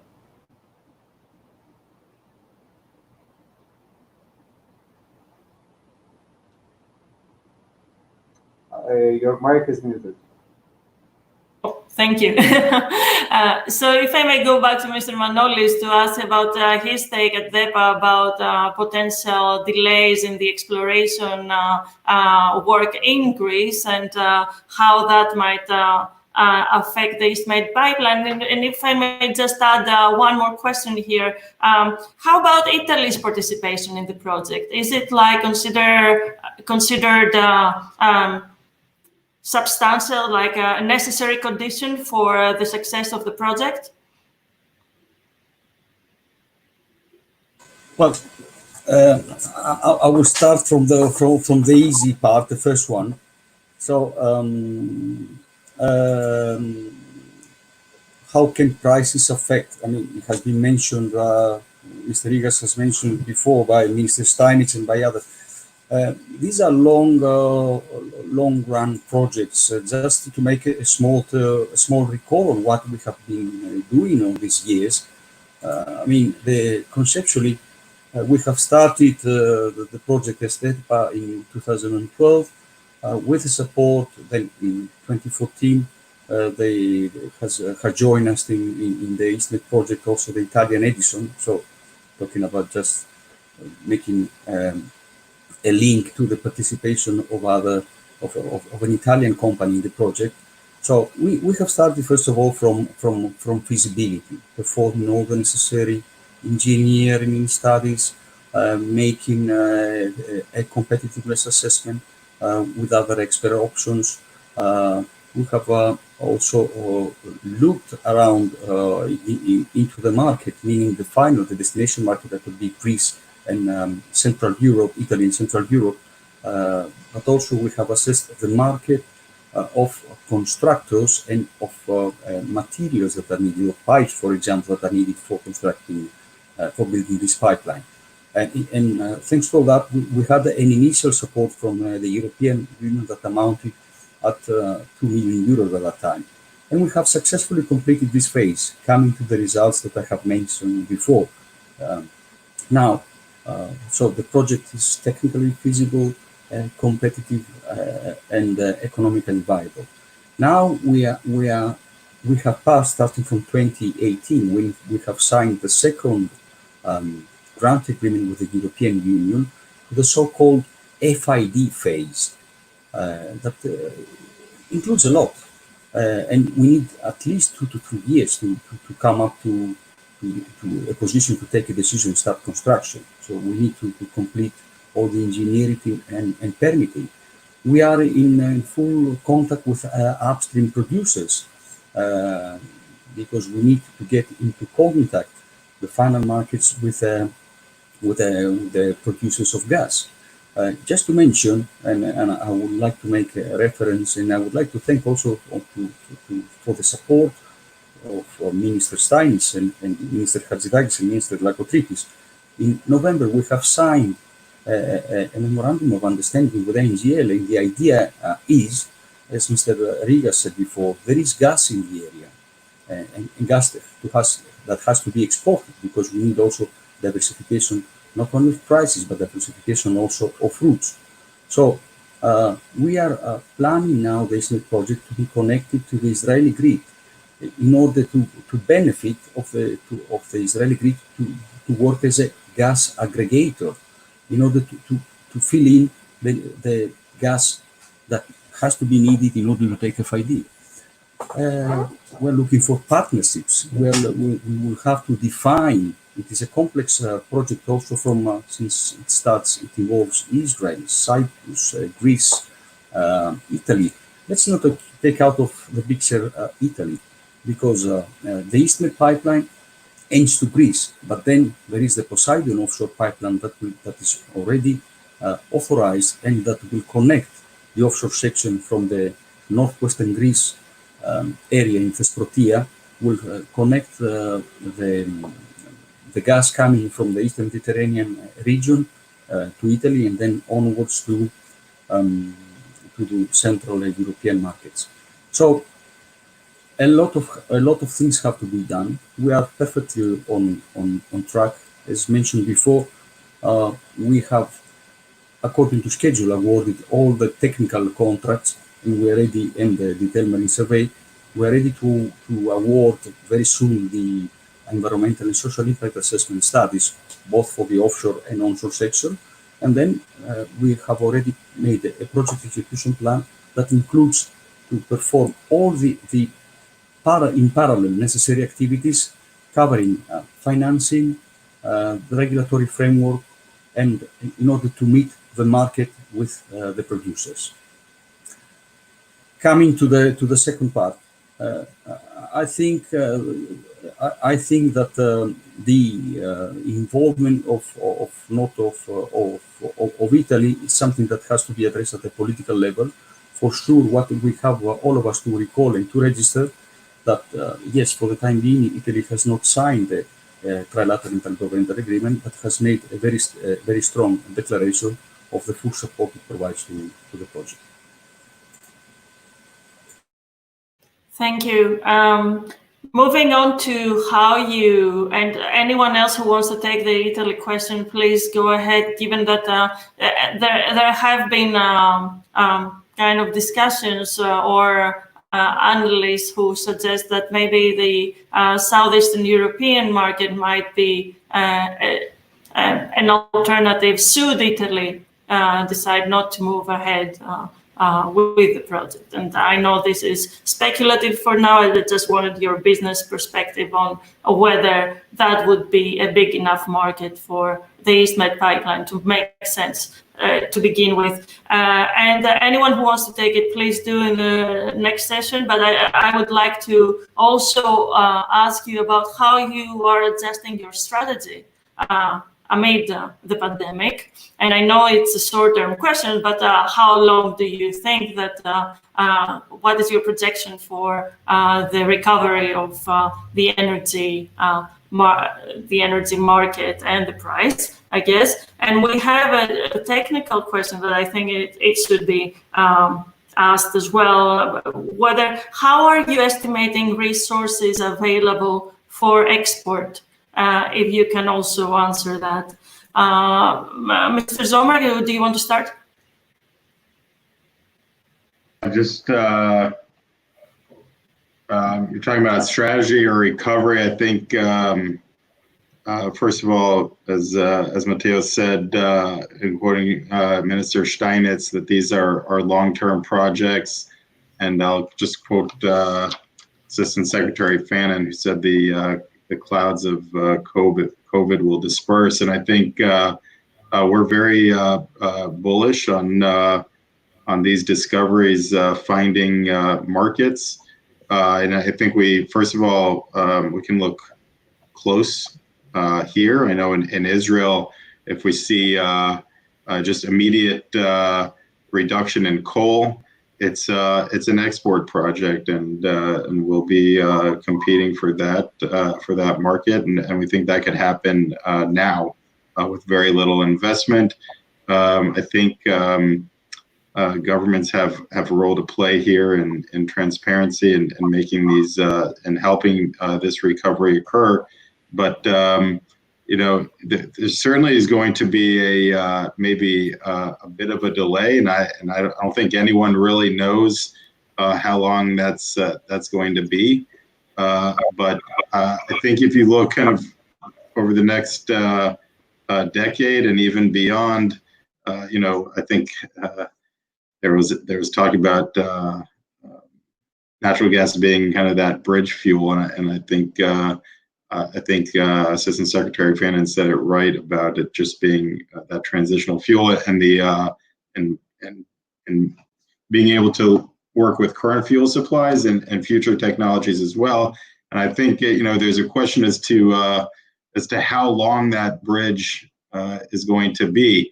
And some of us might think it's going to be longer than others, but I think we all agree that that bridge needs to be sturdy. And I think that it will be, and I think that it will be for a long time through this recovery and beyond. And so, in the short term, I don't know how long these short-term fixes are going to be, but in the long term, we have a growing global population that's increasingly richer and needs energy, and natural gas is going to play a part of that. And so there's no question that both within the region and globally, Eastern Med gas will find a home. And so I think we're all going to continue to move forward with these projects at different paces, but we think that this gas will find a home. Thank you. And if I might turn to Mr. Rigas for the same question and your business strategy amid the pandemic and going forward and export outlook for you. I know that Energean is on track to produce from the Karish field, and most of it is projected to go to the Israeli market for now. But I would like to have your outlook for longer term as well. Thank you. Well, our strategy has not been affected by the pandemic.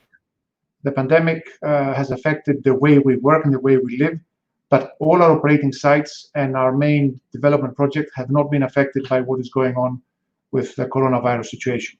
I can tell you that we completed all the drilling operations. We drilled 4 wells in Israel without any issues, and we are now laying a pipeline, a 24-inch pipeline that will connect the shore of Israel with the FPSO that we're building.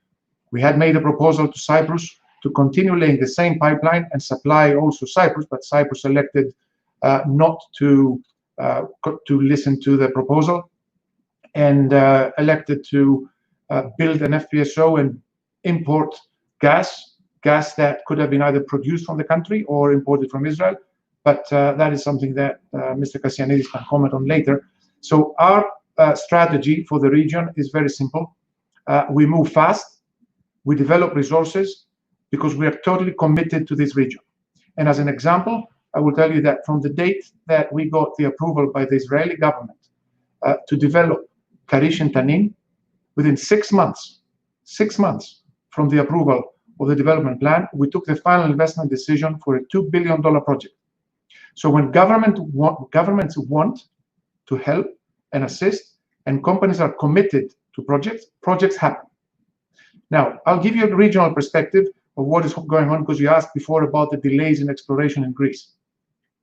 Greece started its efforts to open the country to exploration. The country was totally closed. We were the only company producing hydrocarbons, still are. And from 2015, we had new entries into the country. So Repsol from Spain, Total from France, Exxon from the US, all came to Greece to start exploring for hydrocarbons. Recently, we saw Total exit Block 2. We picked up their block for their own reasons. They decided to leave the block and focus on the southern part of Greece. What we're hearing is that there's going to be delays in drilling those wells because it's a frontier area that hasn't yet proven its success. But we are there and we're committed to continue the agenda and find the oil and gas that exists in the country. Moving further down to Cyprus, Cyprus has discovered, I remind everyone, gas with Aphrodite over a decade ago. And still Cyprus burns diesel. So people have to think why this happened. And Noble, that has made these great discoveries in the region and has developed Tamar and Leviathan with huge success in Israel, is there to develop resources. Look at Israel. Israel, 10 years ago, was a country relying 100% on coal and imported gas from Egypt. And with the support of the government, the commitment of the operators, both Noble and us that entered the market very recently, has turned into be self-sufficient and will be exporting gas. So the key message here is that you need to have governments that are committed, that support the operators, but you also need to have committed operators that want to develop projects and invest money. So our strategy is very simple. We're committed to the Mediterranean. We operate today in 8 countries. We are investing over $2 billion in the East Mediterranean right now. We are developing the only project that is under development at the moment in the region. And we want, of course, to continue supplying gas to Israel. We want to continue competing with Noble, Delek, and the other players in the country. And we want to export the vast amount of natural resources that exist in the region. That can happen either through the LNG terminals in Egypt, the East Med pipeline that, as we discussed before, we're part of through the agreement with TEPA. And since Turkey was discussed, when and if the markets open there, obviously that is a huge market for everyone. So we view the East Med as a key part of the energy world that will bring and supply of gas to the region. And of course, there's a lot of discussion about green energy and the transition to the green world. We were the first E&P company in the world to commit to be a net zero emitter by 2050. We did that in December of 2019. So we're totally committed to becoming a net zero greenhouse gas emission producer. And we're taking active steps in the next 3 years to reduce our greenhouse emissions by 70% and then get to net zero later. But the world will need gas. I have no doubt that the world will need gas, the world will need hydrocarbons in the foreseeable future. So what we need to do is produce those hydrocarbons for the countries that we live and operate. And a prime example is Italy, and you mentioned Italy. We operate in Italy through the acquisition of the Edison E&P portfolio. Italy has decided to ban exploration and production of hydrocarbons and chose to import. So you have a country that can produce oil and gas, and I will focus on gas, but instead chooses to import this gas from other countries, but still burns gas. So in this crazy world that we live in, gas will play a major role. The winners are going to be the countries that understand this, that promote the development of gas resources, and find ways to export and serve the other countries.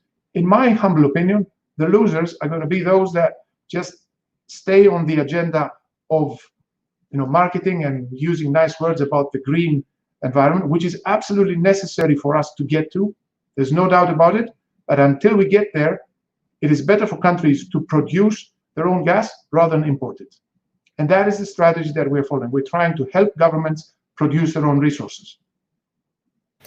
Thank you. And before I turn the floor to Mr. Kassianidis, I would like to ask you if you think that the European Investment Bank decision to not invest going forward in such projects, does it undermine these prospects for gas that you're just describing, especially in regards to, of course, European Union countries? Katerina, thanks for the question. Obviously, when we see big multilateral organizations like the EIB deciding to focus only on green investments, it is alarming. But I can tell you that in the last 3 years, we have raised over $4 billion from capital markets, equity and debt, from our IPO that we did in 2019 in London, on the London Stock Exchange. We're today the largest independent E&P listed on the London Stock Exchange. The debt that we raised for the project in Israel. So money is available. And what is happening today is funds are moving to tick all the boxes of an ESG, environment, social, and governance world, to make sure that they comply with an ESG strategy. But also funds and banks still want to make a return. So my message is very clear. You can find capital for projects, as proven by the fact that we are, and we're not a major company, we are an independent E&P company, and funding major projects in the region. So yes, it is alarming, but still projects get significant support. Mm-hmm. Thank you. Mr. Kassianidis, if I may turn to you, what is the rationale on the LNG terminal in Cyprus that Mr. Rigas also mentioned? And can you tell us about your strategy going forward and the progress that you've made in Cyprus? I understand that longer term, the prospect of a pipeline is also open, but please give us your take.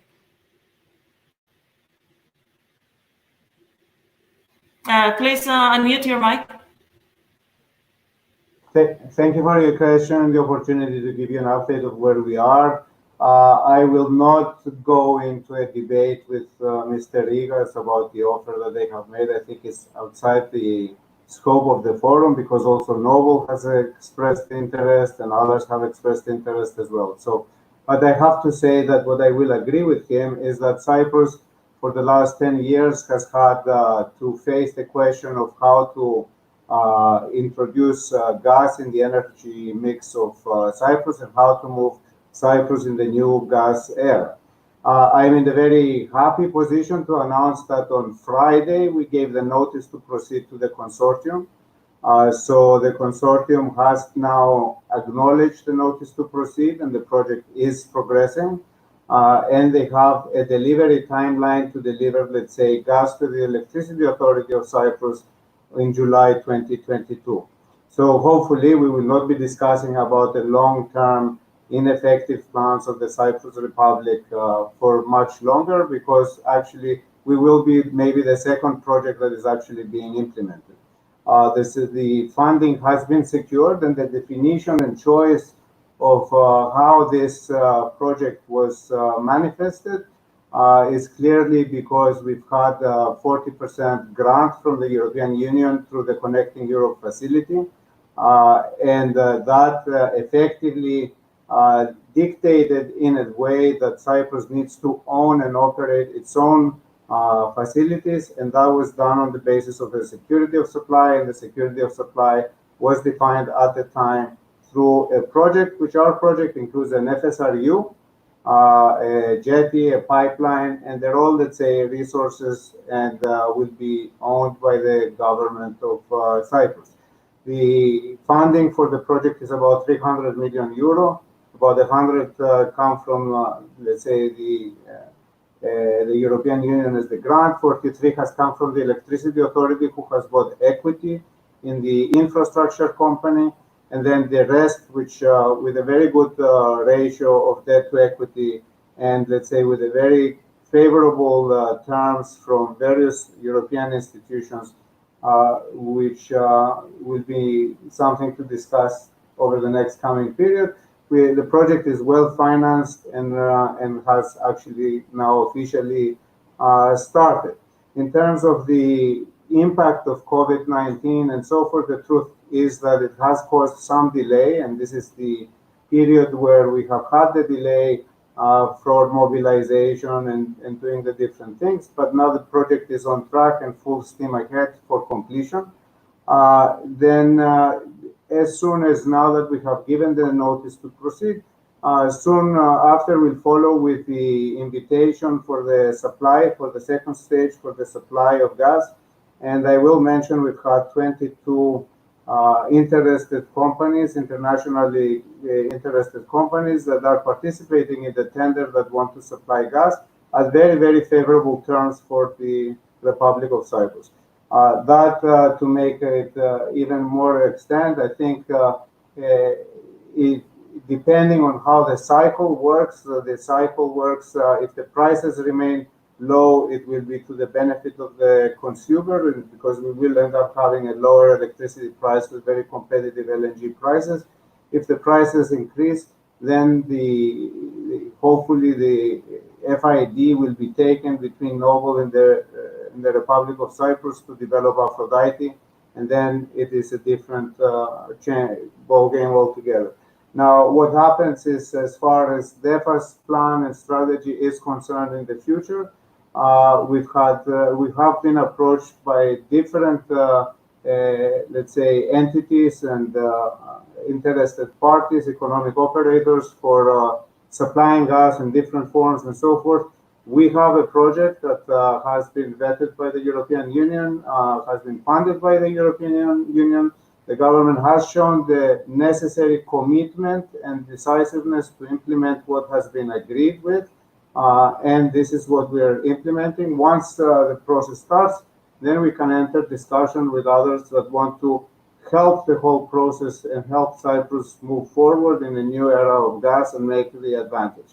The current infrastructure is based on very minimum quantities that we're talking about, less than 1 BCM, which is the expected Cyprus demands. But let's say once we have methanization, then we believe that the demand will increase, and that will open the opportunities for cooperation with other operators, including anyone who may have interest. So I think with that, I'll close. Thank you so much, and I'm conscious of everyone's time again, but I want to close this discussion with your take on a provocative statement that I read on the Israeli press the other day, which was that the East Med gas party is over before it began. It's arguing that even if prices recover, the halt in development will close the window of opportunity. I guess they're not estimating, they're not projecting the strength in the gas market that Mr. Rigas is projecting. But what is, Mr. Zomer, what is your take on this? Well, first, if you live in Israel long enough, you know that the Israeli press is wrong way more often than they are right. And I don't know if that's unique to Israel, but certainly, I don't know where you read it, but I can only suspect.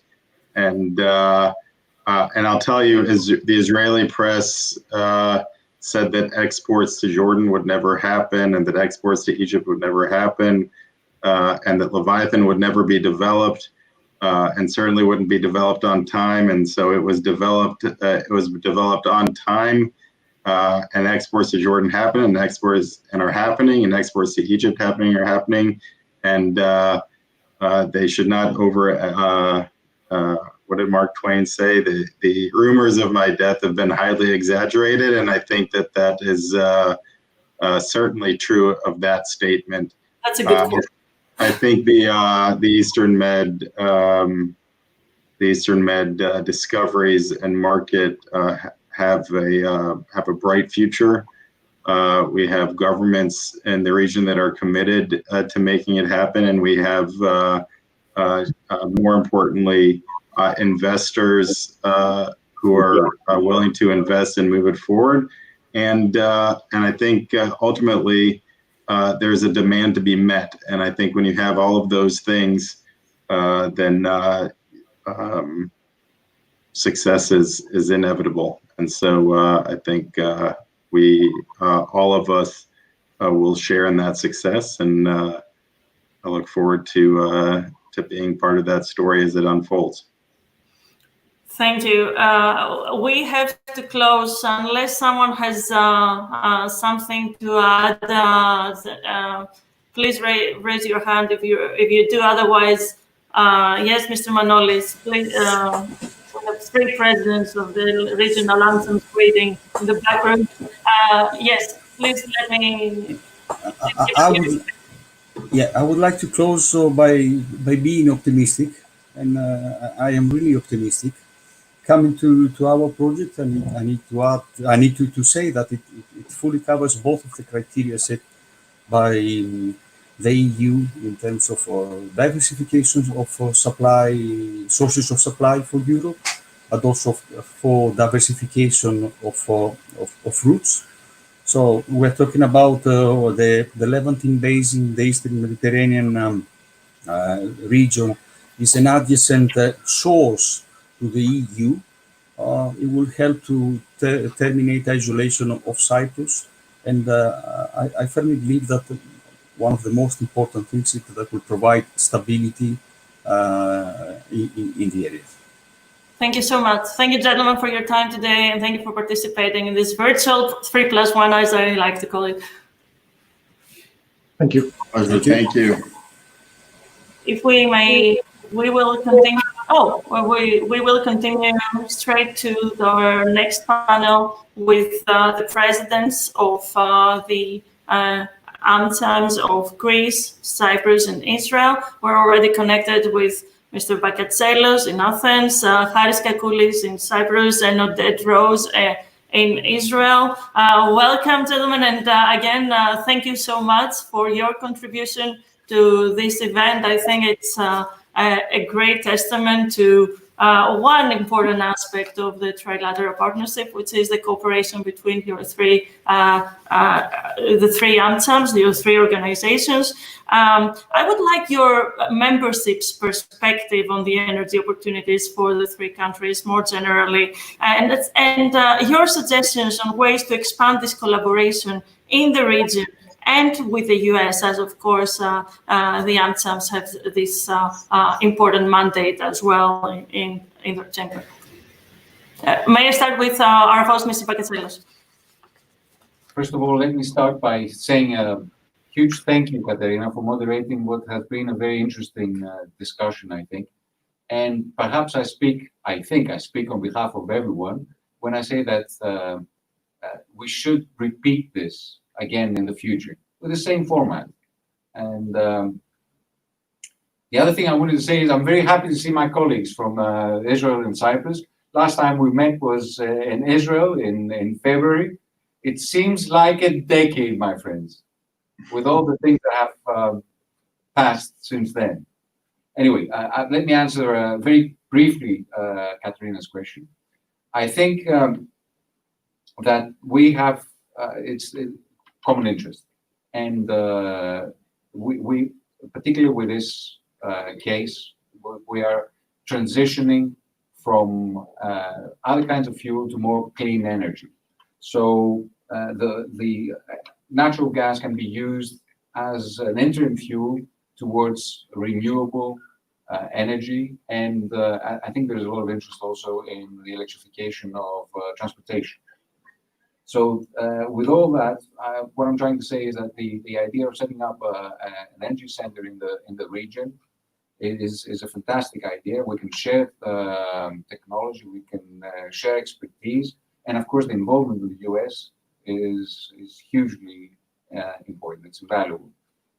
Now we have, as the chambers, seen the benefits of this collaboration, and we have signed an MOU already between our three chambers with the idea of fostering and enhancing business relations between our countries.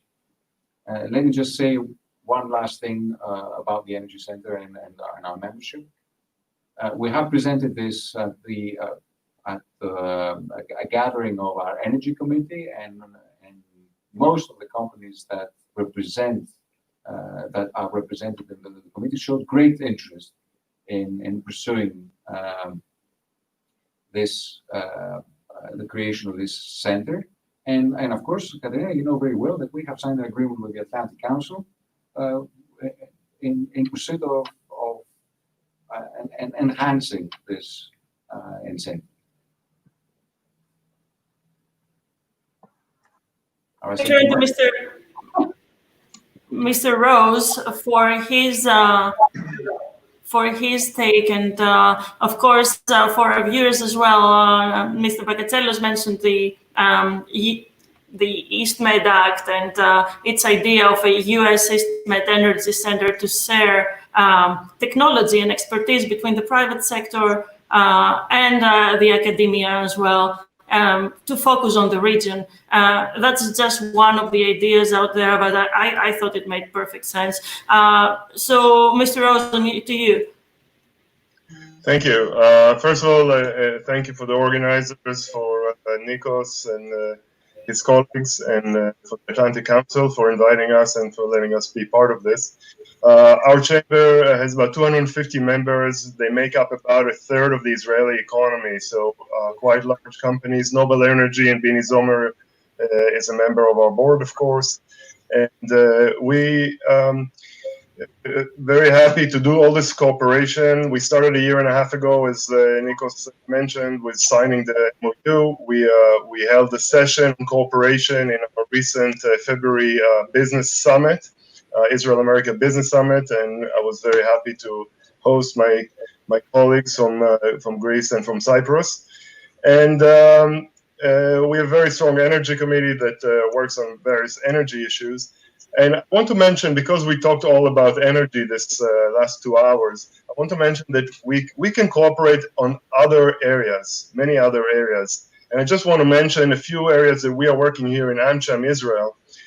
One is we have a very strong pharma and bioconvergence committee that works on solutions, right now actually working on solutions for the COVID epidemic and many other health tech solutions. That's an area that I think we should do a lot more cooperation in this region. There's a lot of similarities, and we need to do more of that in the pharma and healthcare areas.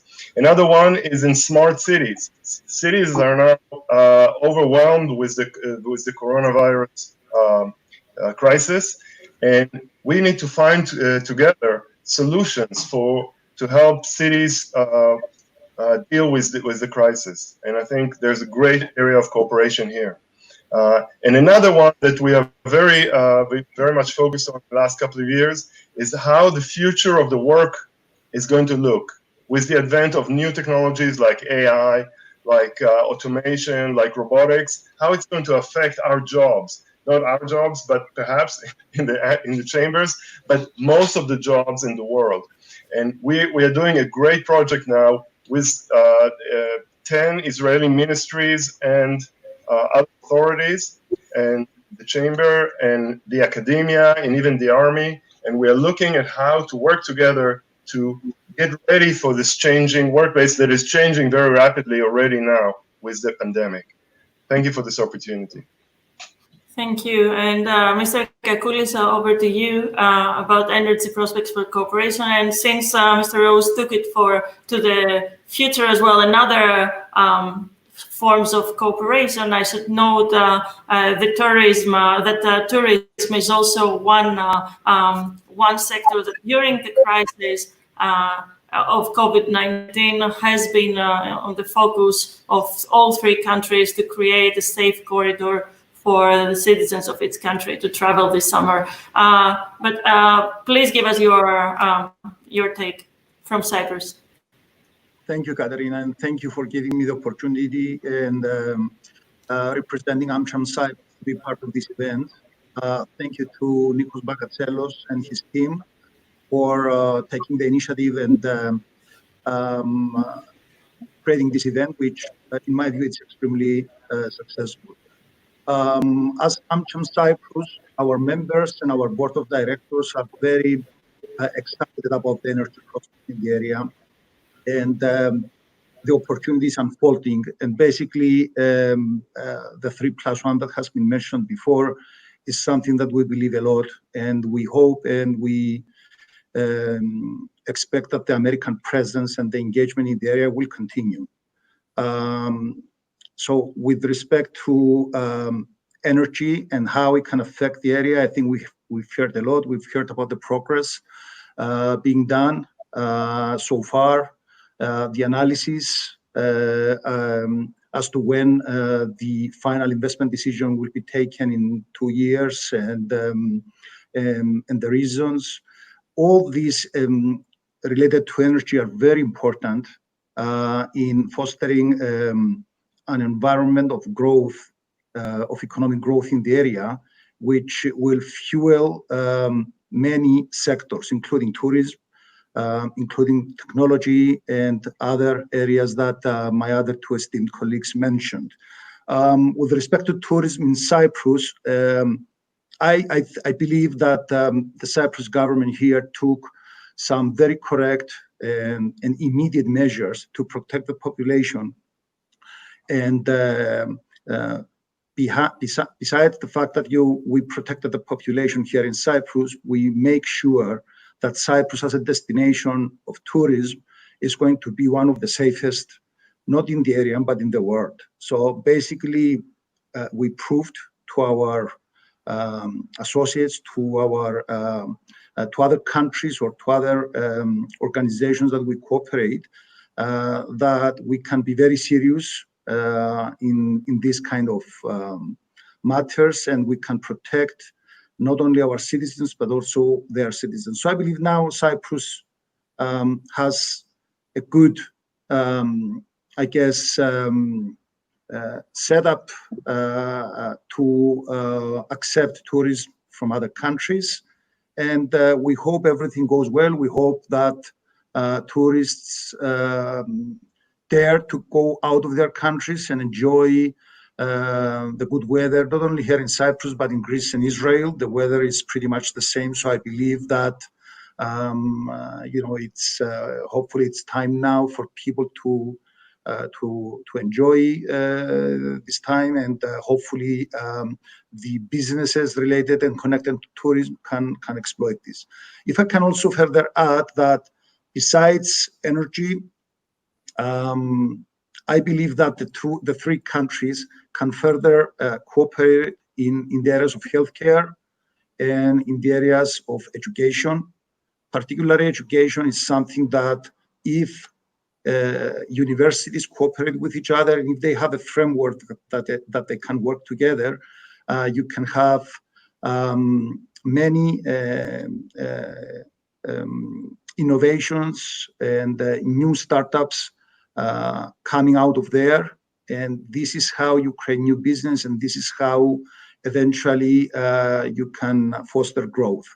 The points that have been mentioned before about renewable energy, I believe these are very good areas, and the plan of Israel to in the future to focus to the 70 versus 30%.